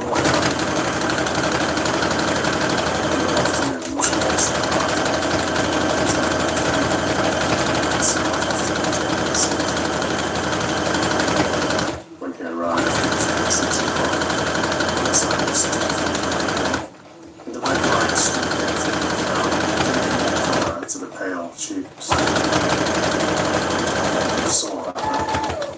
Arthur was simply choking with emotion. As we speak.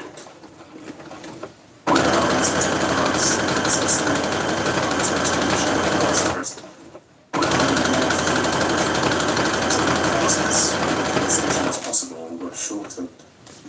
Arthur's presence.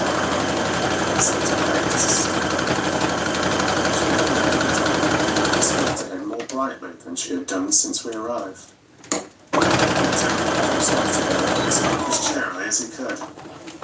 Some of the best was made of everything. It is now nearly 1 o'clock, and he and Van Helsing are sitting with her. I am to relieve them in a quarter of an hour, and I am entering this on Lucy's phonograph. Until 6 o'clock, they are to try to rest. I fear that tomorrow will end without watching, for the shock has been the child cannot rally.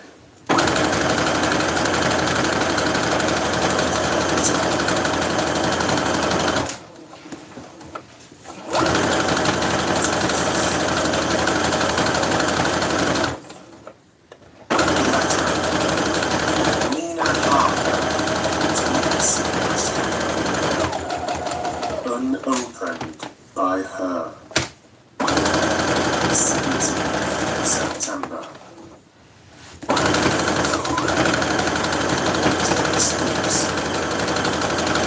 It seems an age since I heard from you, or indeed since I wrote.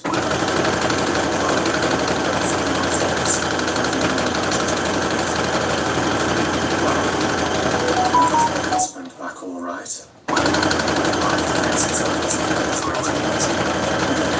Though he had an attack of gout, Mr. Hawkins. He took us to his own house, where there were rooms for us all nice and comfortable, and we dined together. After dinner, Mr. Hawkins said, "My dears, to drink your health, prosperity,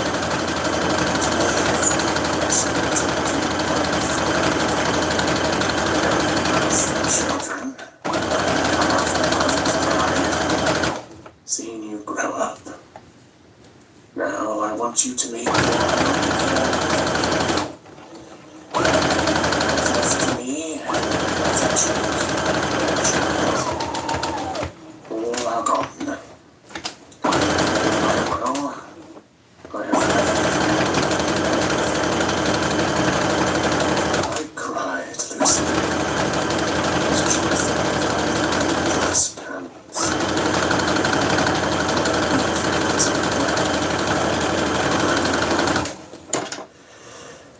So here we are, inside this beautiful old house.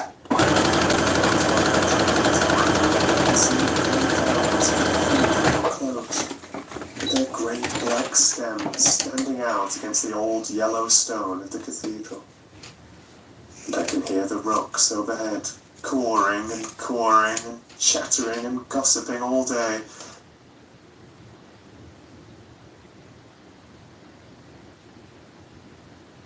Get up.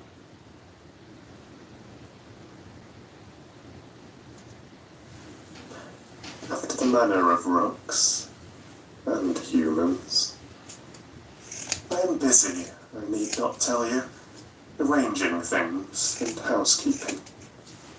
Jonathan and Mr. Hawkins are busy all day, for now that Jonathan is a partner, Mr. Hawkins wants to tell him all about the clients. How is your dear mother getting on? Not I wish I very could run well. up to town for a day or two to see you, dear. But I dare not go yet, with so much on my shoulders. And Jonathan wants looking after still. He's beginning to put some flesh on his bones again, but he was terribly weakened by the long illness. Even now he sometimes starts out of his sleep in a sudden way and awakes all trembling until I can coax him back to his usual placidity. However, thank God, these occasions grow less frequent as the days go on. And they will in time pass away altogether, I trust. And now I have told you my news, let me ask yours. When are you to be married and where? And who is to perform the ceremony? And what are you to wear? And is it to be a public or a private wedding? Tell me all about it, dear. Tell me all about everything. But there is nothing which interests you which will not be dear to me. Jonathan asks me to send his respectful duty, but I do not think that that is good enough from the junior partner of the important firm of Hawkins and Harker. And so, as you love me and he loves me, and I love you with all the moods and tenses of the verb. I send you simply is love instead. Goodbye, my dearest Lucy, and all blessings on you. Yours, Mina Harker.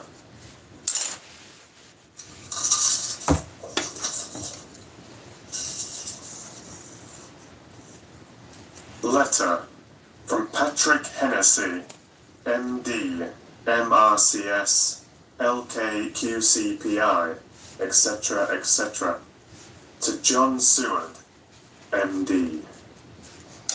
20th of September. My dear Sir, in accordance with your wishes, I enclosed a report of the conditions of everything left in my charge. With regard to patient Renfield, there is more to say. He has had another outbreak, which might have had a dreadful ending, but which, as it fortunately happened, was unattended with any unhappy results. This afternoon, a carrier's cart with 2 men made a call at the empty house, whose grounds abut on ours. The house to which, you'll remember, the patient twice ran away. The men stopped at our gate to ask the porter their way, as they were strangers. I was looking myself out of the study window, having a smoke after dinner, and saw one of them come up to the house.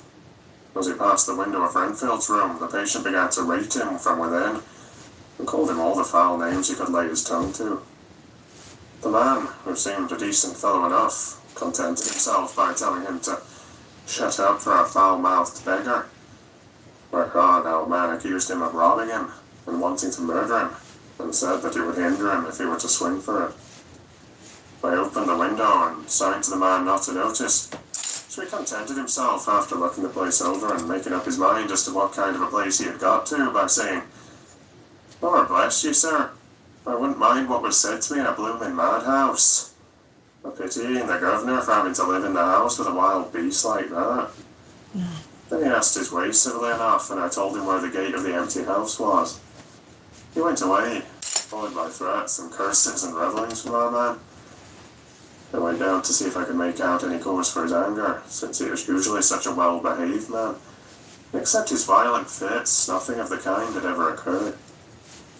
I found him, to my astonishment, quite composed and most genial in his manner. I tried to get him to talk of the incident, but he blindly asked me questions as to what I meant, and led me to believe that he was completely oblivious of the affair. It was, sorry to say, however, only another instance of his cunning. Within half an hour I heard of him again. This time he had broken out through the window of his room and was running down the avenue. I called to the attendants to follow me and run after him, for I feared he was intent on some mischief.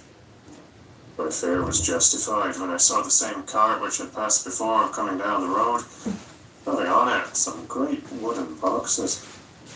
The men were wiping their foreheads and were flushed in the face, as if with violent exercise. Before I could get up to him, the patient rushed at them and, pulling one of them off the cart, began to knock his head against the ground. If I had not seized him just at the moment, I believe he would have killed the man there with a pen. The other fellow jumped down and struck him over the head with the butt end of his heavy whip. It was a terrible blow. He did not seem to mind it, but seized him also and struggled with the 3 of us, pulling us to and fro as if we were kittens. At first he was silent in his fighting, but as we began to master him and the attendants were putting a straight waistcoat on him, he began to shout, "I'll frustrate them. They shan't rob me. They shan't murder me by inches. I'll fight for my lord and master." And all sorts of similar incoherent ravings. It was with very considerable difficulty that we got him back to the house and put him in the padded room. The attendants already had a finger broken. However, it seemed all right and he was going on well. The 2 carriers were at first denying their threats of actions for damages and promised to rain all the penalties of the law on us. The threats were, however, mingled with some sort of indirect apology for the defeat of the 2 of them by a feeble madman. They said that if it had not been for the way their strength had been spent in carrying and raising the heavy boxes to their cart, they would have made short work of them. They gave us another reason for their defeat, the extraordinary state of wealth to which they had been reduced by the dusty nature of their occupation, and the reprehensible distance from the scene of their labours, of any place of public entertainment. I quite understood their drift, and after a stiff glass of grog, or rather more of the same, and with each a sovereign in hand, they made light of the attack and swore that they would encounter a worse madman any day for the pleasure of meeting so blooming good a bloke as your correspondent.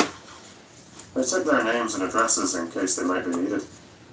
They are as follows: Jack Smollett of Diddings Rents, King George's Road, Great Walworth, and Thomas Snelling, Peter Parley's Row, Guide Court, Bethnal Green.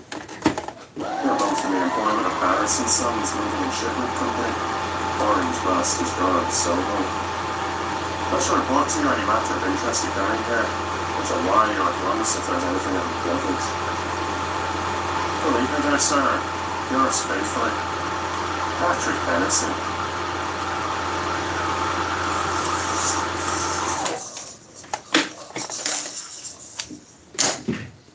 Letter.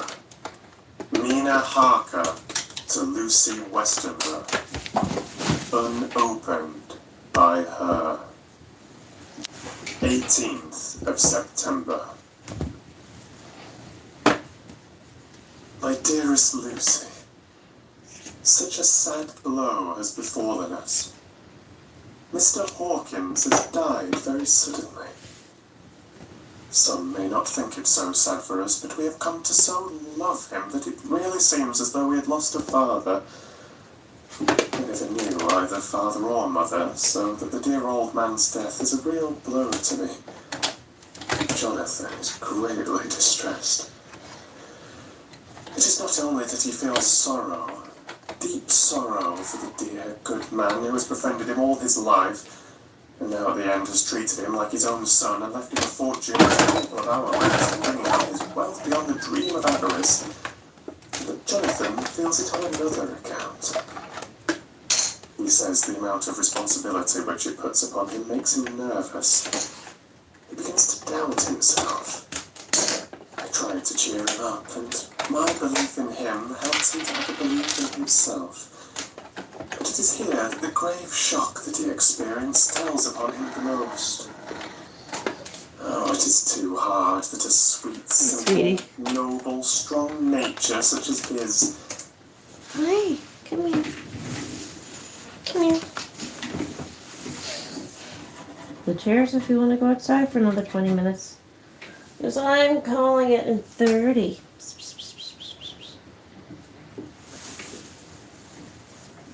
Oh, there we go. Kitty break.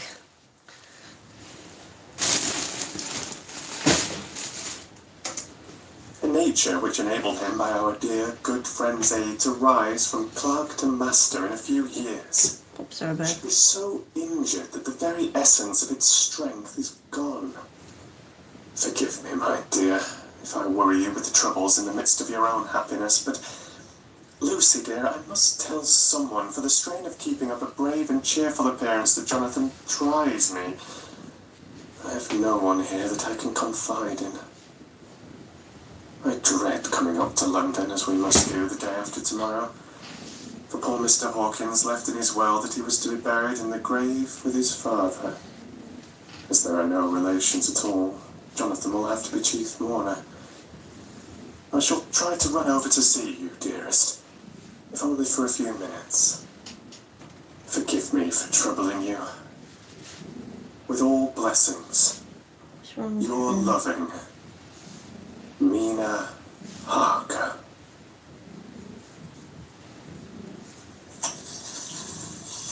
I can put this on fast forward. Dr. Seward's diary. 20th of September. Only resolution and habit can let me make an entry tonight. I am too miserable, too low-spirited, too sick of the world and all in it, including life itself, that I would not care if I heard this moment the flapping of the wings of the angel of death.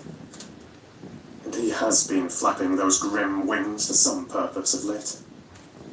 Lucy's mother and Arthur's father, and And now,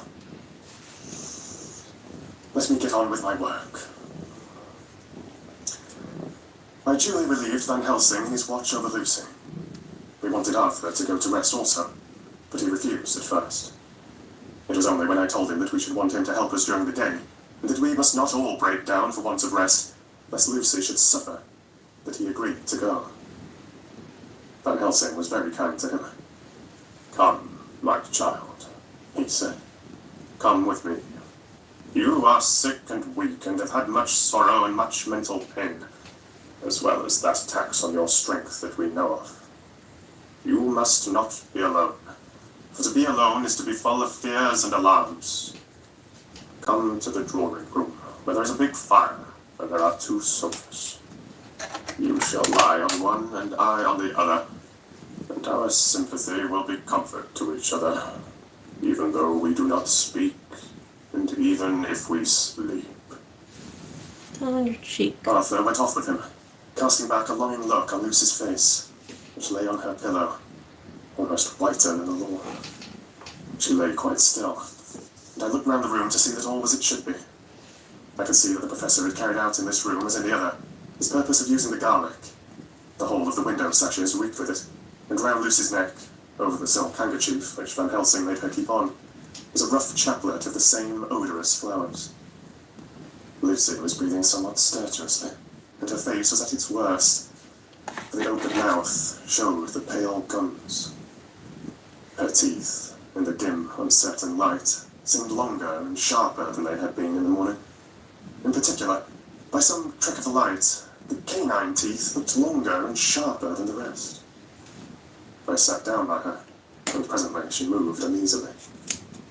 At the same moment there came a sort of dull flapping or buffeting at the window. I went over to it softly, and peeped out by the corner of the blind. There was a full moonlight, and I could see that the noise was made by a great bat, which wheeled round, doubtless attracted by the light, although so dim, and every now and again struck the window with its wings. When I came back to my seat, I found that Lucy had moved slightly, and had torn away the garlic flowers from her throat. I replaced them as well as I could, and sat watching her. Presently she woke, and I gave her food, as Van Helsing had prescribed. She took but a little, and that languidly. There did not seem to be with her now the unconscious struggle for life and strength that had hitherto so marked her illness. It struck me as curious that the moment she became conscious, she pressed the garlic flowers close to her. It was certainly odd that whenever she got into that lethargic state with the stertorous breathing, she put the flowers from her, but that when she waked, she clutched them so close.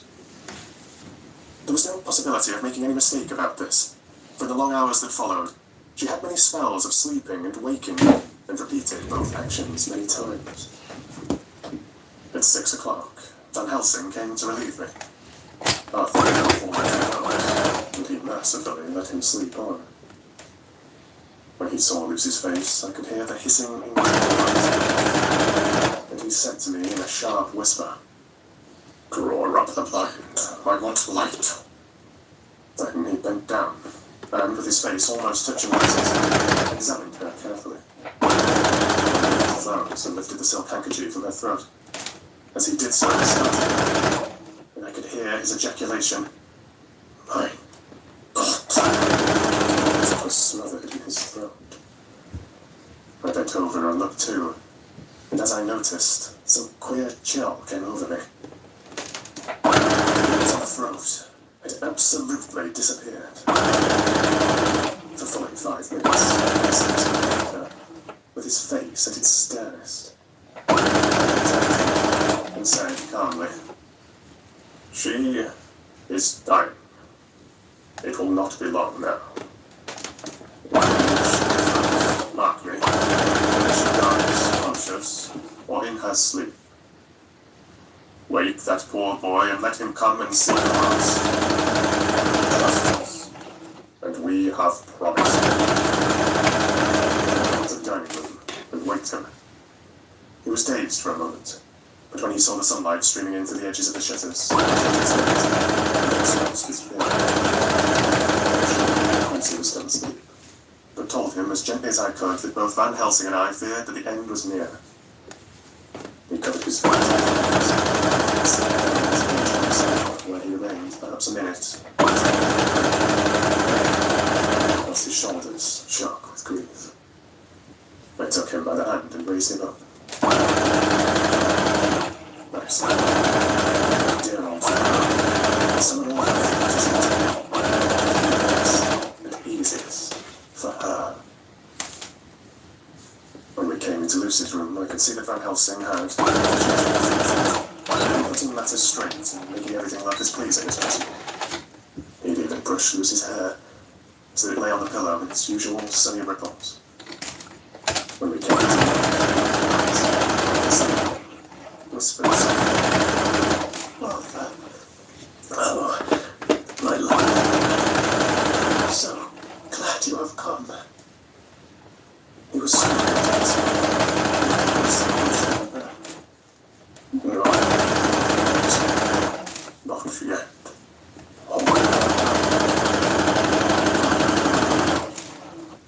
So Arthur took her hand,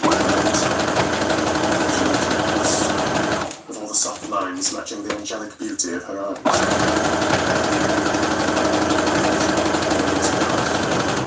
And she sank to sleep.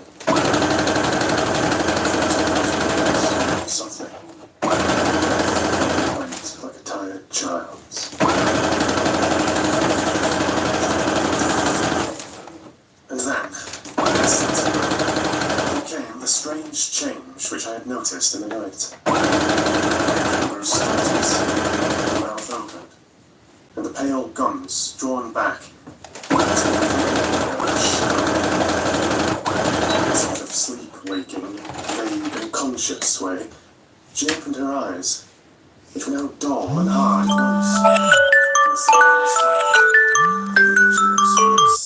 such as I had never heard from her lips. "Arthur, oh my love, I am so glad you have come. Kiss me." Arthur bent eagerly over to kiss her. At that instant, Van Helsing, who, like me, had been startled by her voice, swooped upon him and catching him, dragged him back with a fury of strength which I never thought he would resist. He held him and bounced across the room. "Not for your life," he said. "Not for your soul and hers." He stepped between them like a lion. Arthur was so taken aback that he did not for a moment know what to do or say. Before any impulse of violence could seize him, he realized the purpose and the occasion, and stood silent. Eyes fixed on Lucy, Van Helsing. He saw a spasm, as of rage, flit like a shadow over her face. The sharp teeth champed together. Then her eyes closed, and she breathed heavily. Very short eyes and voice. Pale, thin hand took Van Helsing's great brown one. Drawing it to her, she kissed it. "My true friend," she said, but with untellable true friend, and his. Oh, guard him, and give me peace. "I swear it," said he solemnly, holding up his hand, as one who registers an oath. Then he turned to Arthur and said to him, "Come, my child, take her hand in yours, and kiss her on the forehead, and only once." And so they parted.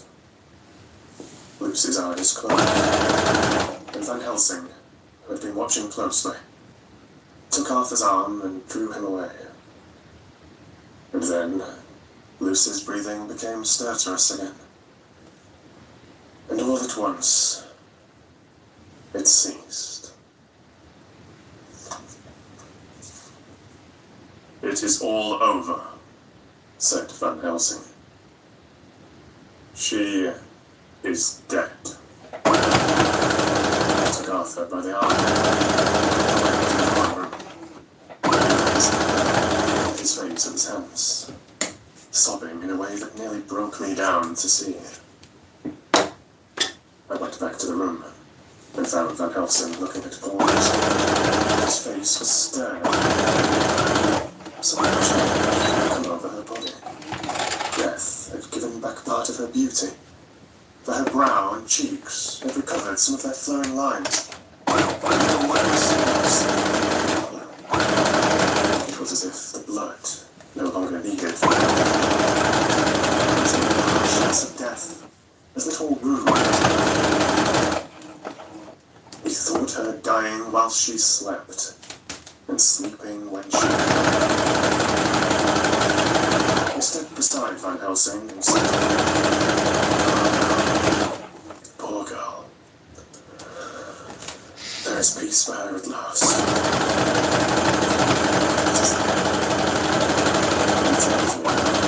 He said with grave solemnity, "Not so, alas.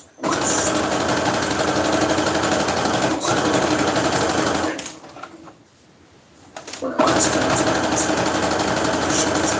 answered, "We can do nothing as yet. Wait and see."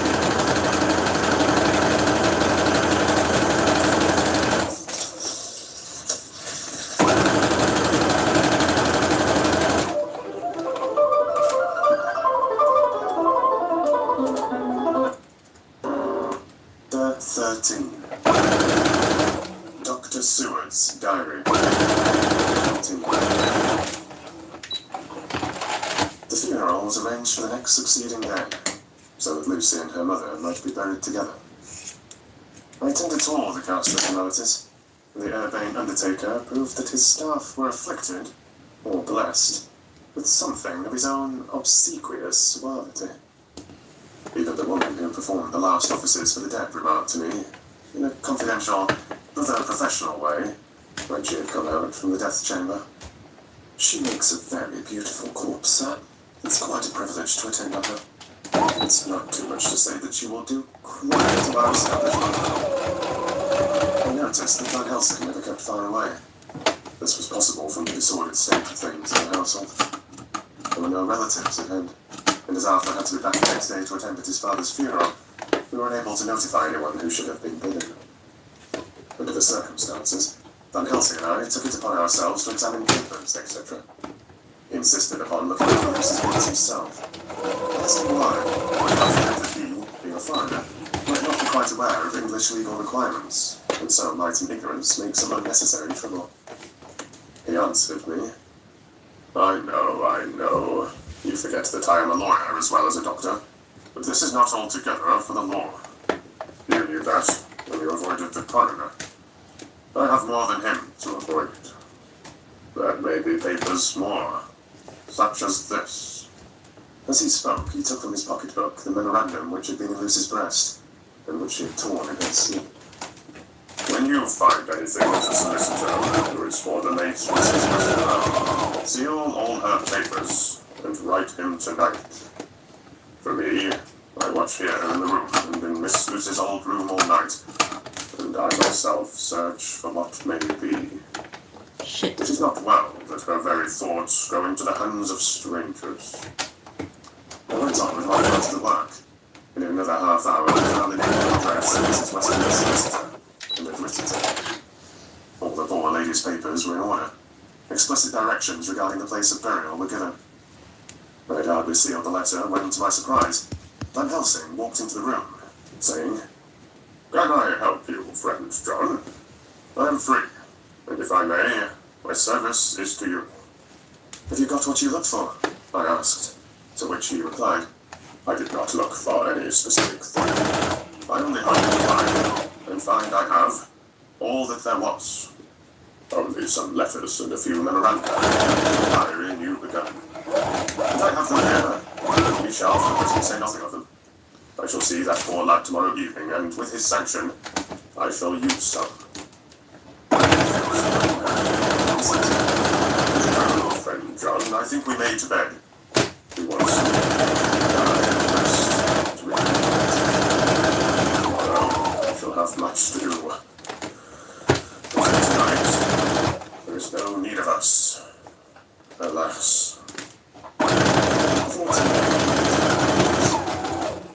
Undertaker had certainly done his work well. It turned into a small chapelle ardente. There was a wilderness of beautiful white flowers. Death was made as little repulsive as might be. The end of the winding sheet. When the professor bent over and turned it gently back, we both started gazing before us. The tall wax candle shone a sufficient light to note it well. All Lucy's thoughts had come back to her in death. As it passed, instead of leaving traces, haze and accidents, restored the beauty of life. Till positively I could not believe my eyes that I was looking at a corpse. The professor looked sternly grave. He had not loved her as I had. There was no need for tears in his eyes. He said to me, "Remain till I return," and left the room. He came back with a handful of wild garlic from the box waiting in the hall, which had not been opened, and placed the flowers amongst the others on and around the bed. Then he took from his neck a little golden crystal and placed it over the mouth. He restored the sheet to its place, and then came away. I was undressing in my own room when, with the monitor tap at the door, he entered and at once began to speak. "Tomorrow, I want you to bring me for a night post-mortem knives." "Must we make an autopsy?" I asked. "Yes and no. I want to operate, but not as you think.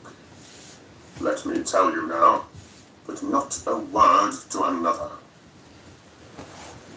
I want to cut off her head and take out her heart." "You are surgeon and so shocked. You, whom I have seen with no tremor and with heart do operations of life and death that make the rest shudder. Oh, but I must not forget, my dear friend John, that you love her, and I have not forgotten it. For it is I that shall operate, and you must only help. I would like to do it tonight, but for Arthur I must not. He'll be free after his father's funeral tomorrow, and he will want to see her.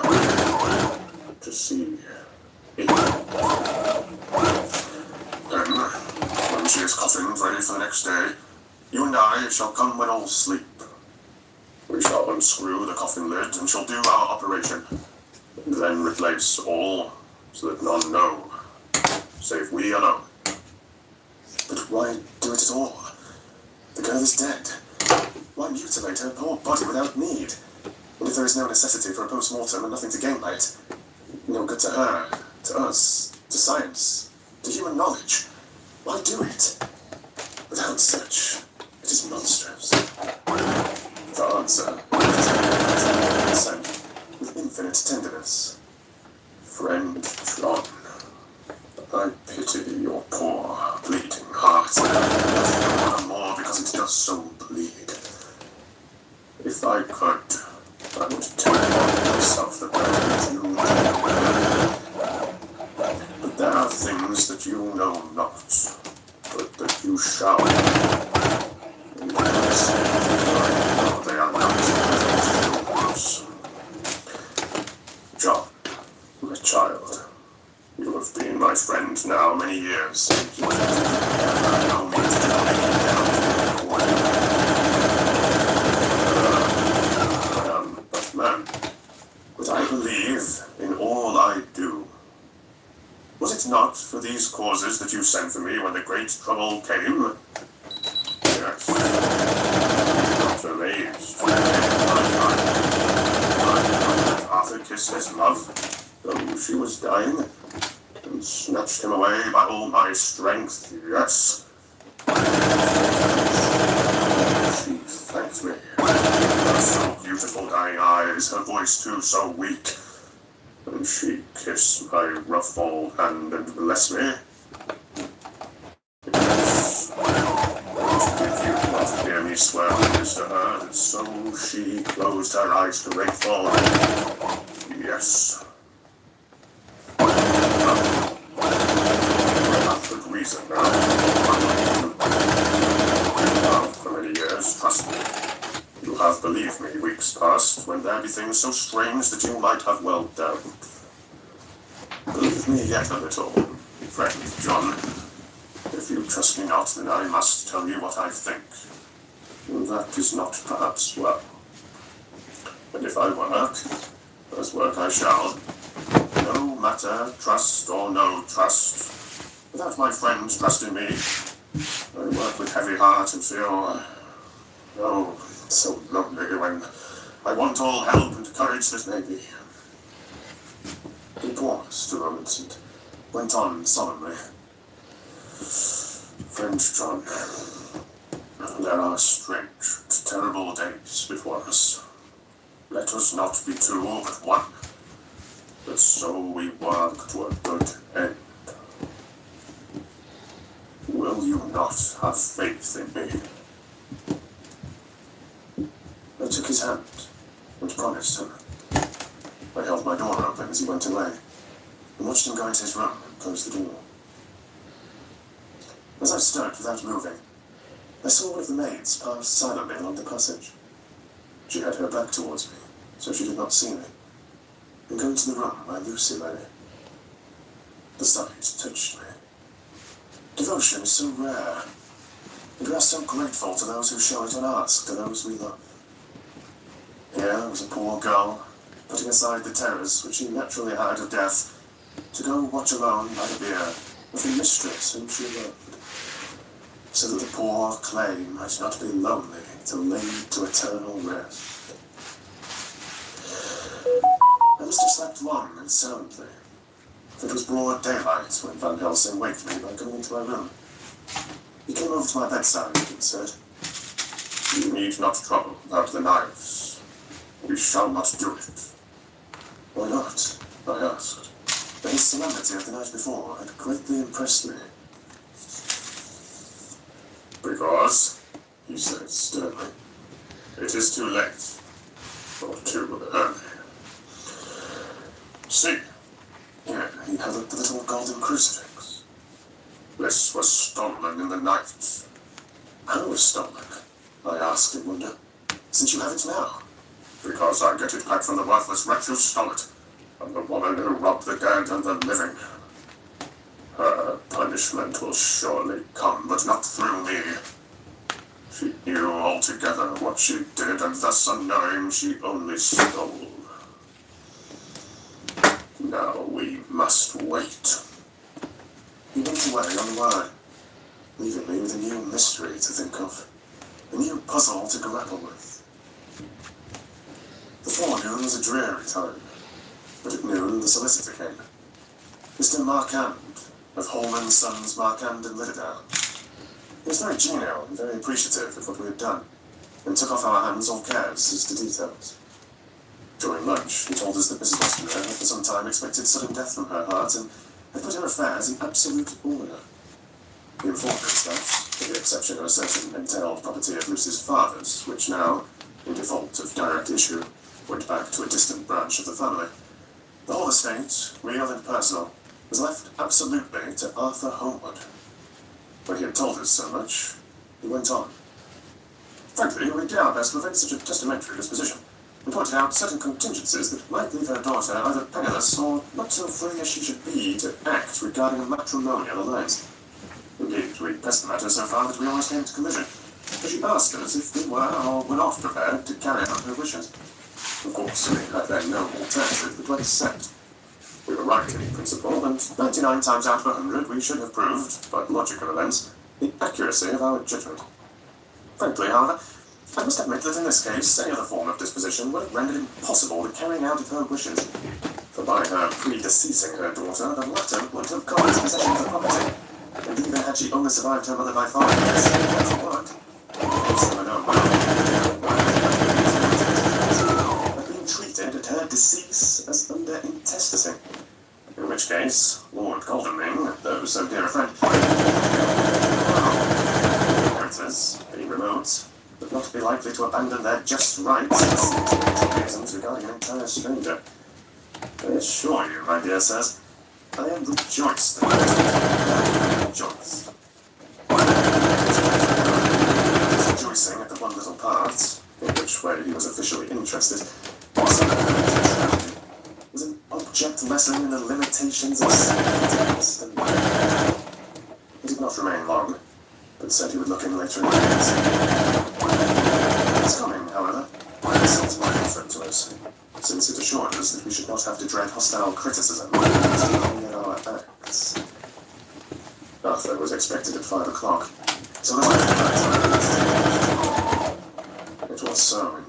truth, for now both mother and daughter were out. The undertaker, treated his mouth, had made the best display he could of his goods. There was a military air about the place that lowered our spirits at once. Van Helsing made an arrangement to be adhered to, explaining that the was coming very soon. His feelings to see all that was left of his fiancée quite alone.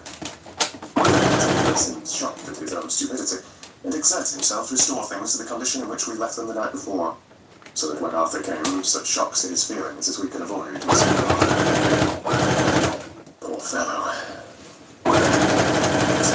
Sad and broken. Even his soul seemed to have shrunk somewhat under the strain of his much tried emotions. Apparently looking very genuinely and devotedly attached to his father, and to lose him, and at such a time, with me he was warm as ever, and to Van Helsing he was sweetly courteous, constrained. The professor noticed it too, and motioned me to bring him upstairs. I did so, and left him at the door of the room, so I felt he was to be quite alone with her. But he took my arm and led me in, saying huskily, "You loved her too, old fellow. She told me all about it." I was no friend. I don't know how to thank you for all you have done for her. I can't think yet. Here, he suddenly broke down, and threw his arms round my shoulders and laid his head on my breast, crying, "Jack, what shall I do?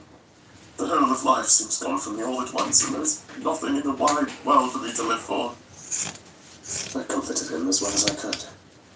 In such cases, men do not need much expression. A grip of the hand, the tightening of an arm over the shoulder, a sob in unison, are expressions of sympathy dear to a man's heart. I stood still and silent till his sobs died away. And then I said softly to him, "Come and look at her." Together we moved over to the bed, and I lifted the woman from her face. God, how beautiful she was. Every hour seemed to be enhancing her loveliness.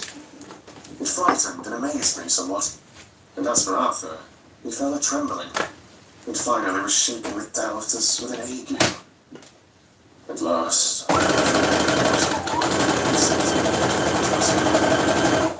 "Jack, is she really dead?" He went on to suggest, for I felt that such a horrible doubt should not be more than I could help, that it often happened that after death faces became softened, and even resolved into their youthful beauty. This was assumption that death had been preceded by an acute lungs. It seemed to quite do away with any doubt, and after kneeling beside the couch for a while and looking at her lovingly all along, he turned aside. I told him that that must be goodbye, as the coffin had to be prepared. So he went back and took her dead hand in his and kissed it, and bent over and kissed her forehead. He came away, fondly looking back over his shoulder at her as he came. I left him in the drawing room, and told Van Helsing that he had said goodbye. So the latter went to the kitchen to tell the undertaker's men to proceed with preparations, and to screw up the coffin. When he came out of the room again, I told him of Arthur's question, and he replied, "I am not surprised. Just now I doubted for a moment myself." We all dined together, and I could see that poor Art was trying to make the best of things. Van Helsing had been silent all dinner time, but when we had lit our cigars, he said, "Lord," but Arthur interrupted him. No, not that. For God's sake. Not yet, at any rate. Forgive me, sir. I did not mean to speak offensively. It is only because my loss is so recent. The professor answered very sweetly. "I only used that name because I was in doubt. I must not call you Mr. and have grown to love you. Yes, my dear boy, to love you as Arthur." Arthur held out his hand and took the old man's warmly. "Call me what you will," he said. "I hope I may always have the title of a friend. And let me say that I am at a loss for words to thank you for your goodness to my poor dear. He paused a moment, and went on. I know that she understood your goodness even better than I do. And if I was rude or in any way wanting at that time, you acted so. You remember. The professor nodded. You must forgive me. He answered with a grave kindness. I know it was hard for you to quite trust me then, for to trust such violence needs to understand. And I take it that you do not, that you cannot trust me now, for you do not yet understand. And there may be more times when I shall want you to trust when you cannot, and may not, and must not yet understand. But the time will come when your trust shall be whole and complete in me, and when you shall understand as though the sunlight himself shone through. Then you shall bless me from first to last for your own sake, and for the sake of others, and for her dear sake to whom I swore to protect. And indeed, sir, said Arthur warmly, I shall in all ways trust you. I know and believe you have a very noble heart, and you are Jack's friend, and you are hers. You shall do what you like. The professor cleared his throat a couple of times, as though about to speak, and finally said, May I ask you something now? Certainly. Oopsie. You know that Mrs. Westenra left you all her property? No, poor dear. I never thought of it. And as it is all yours, you have a right to deal with it as you will. I want you to give me permission to read all Miss Lucy's papers and letters. Believe me, it is no idle curiosity. I have a motive of which, be sure, she would have approved. I have them all here. I took them before we knew that all was yours, so that no strange hand might touch them. No strange eye look through words into her soul. I shall keep them, if I may. Even you may not see them yet, but I shall keep them safe. No word shall be lost, and in a good time I shall give them back to you. It's a hard thing, I ask, but you will do it, will you not? For Lucy's sake. Arthur spoke out heartily, like his old self. Dr. Van Helsing, you may do what you will. I feel that in saying this, I am doing what my dear one would have approved. I shall not trouble you with questions till the time comes. The old professor stood up as he said solemnly, And you are right. There will be pain for us all. But it will not be all pain, nor will this pain be the last. We, and you too, you most of all, my dear boy, will have to pass through the bitter water before we reach the sweet. But we must be brave of heart and unselfish, and do our duty, and all will be well. I slept on a sofa in Arthur's room last night. Van Helsing did not go to bed at all. He went to and fro, as if patrolling the house, and was never out of sight of the room where Lucy lay in her coffin, strewn with the wild garlic flowers, which sent, through the odour of lily and rose, a heavy, overpowering smell into the night.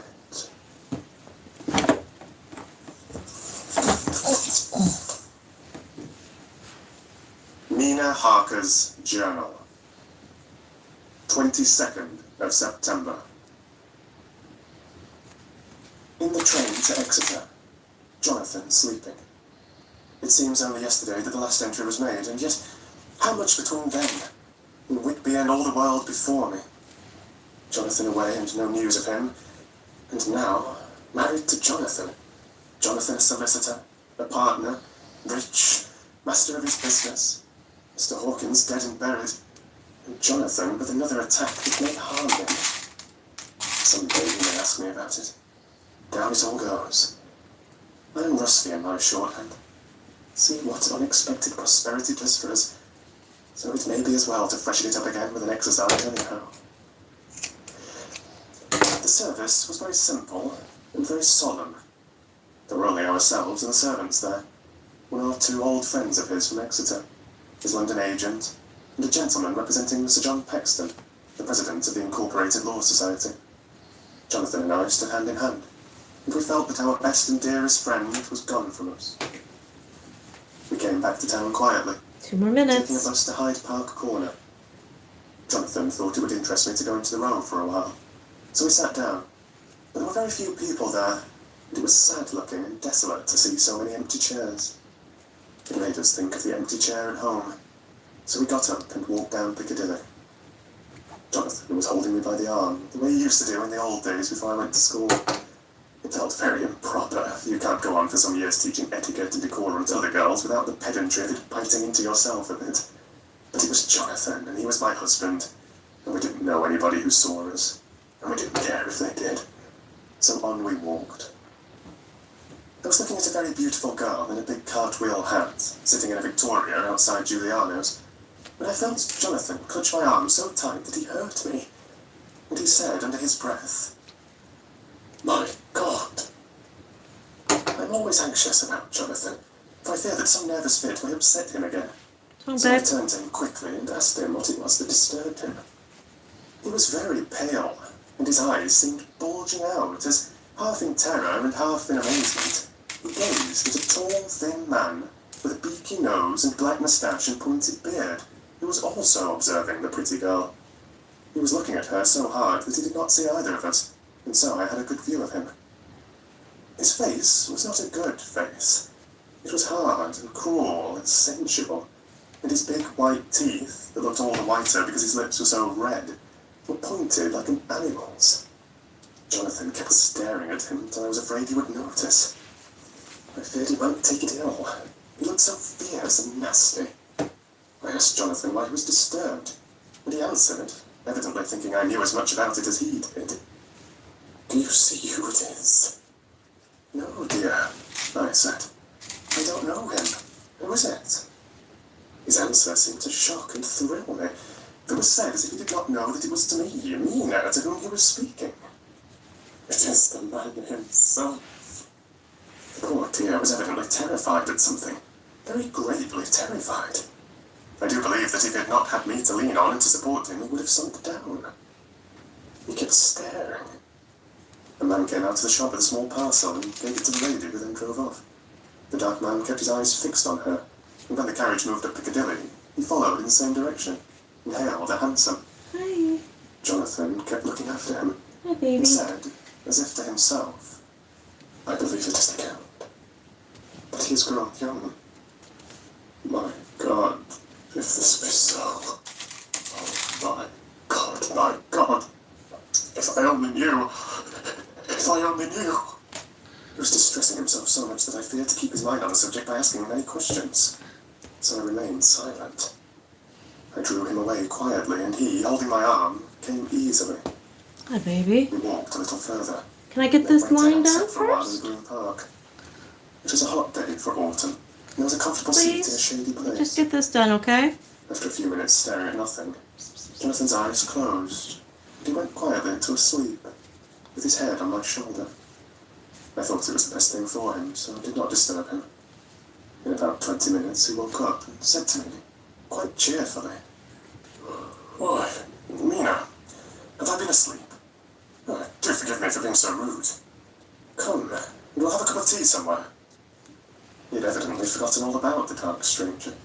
As in his illness, he had forgotten all that this episode had reminded him of. Ghetto. I don't like this lapsing into forgetfulness. Ghetto. It may make or continue some injury to Oh, me. boy. I must not Only ask so. him. I should do more harm than good.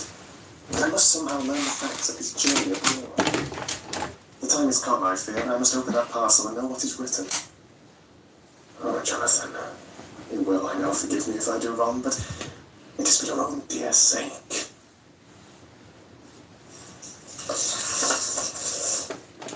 Later. A sad homecoming in every way.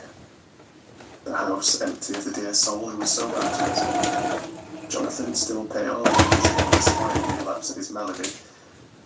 And now a telegram from Van Helsing. "You will be grieved to hear that Mrs. Westenra died 5 days ago, and that Lucy died the day before yesterday. They were both buried today." What a of sorrow in a few words. Poor Mrs. Westenra. Poor Lucy. Gone, gone. Never to return to us. Arthur. To have lost such sweetness out of his life. God help us all to bear this. Are you? Motherfucker! I'm done for the night. Bobbin fucking ran out. Cocksucking motherfucker! This is why I'm never gonna get bonded. I'm gonna pin them all again. Alright, yep. Good night, everyone. Thanks for stopping in. I'll continue this bullshittery another night. God damn it. Okay.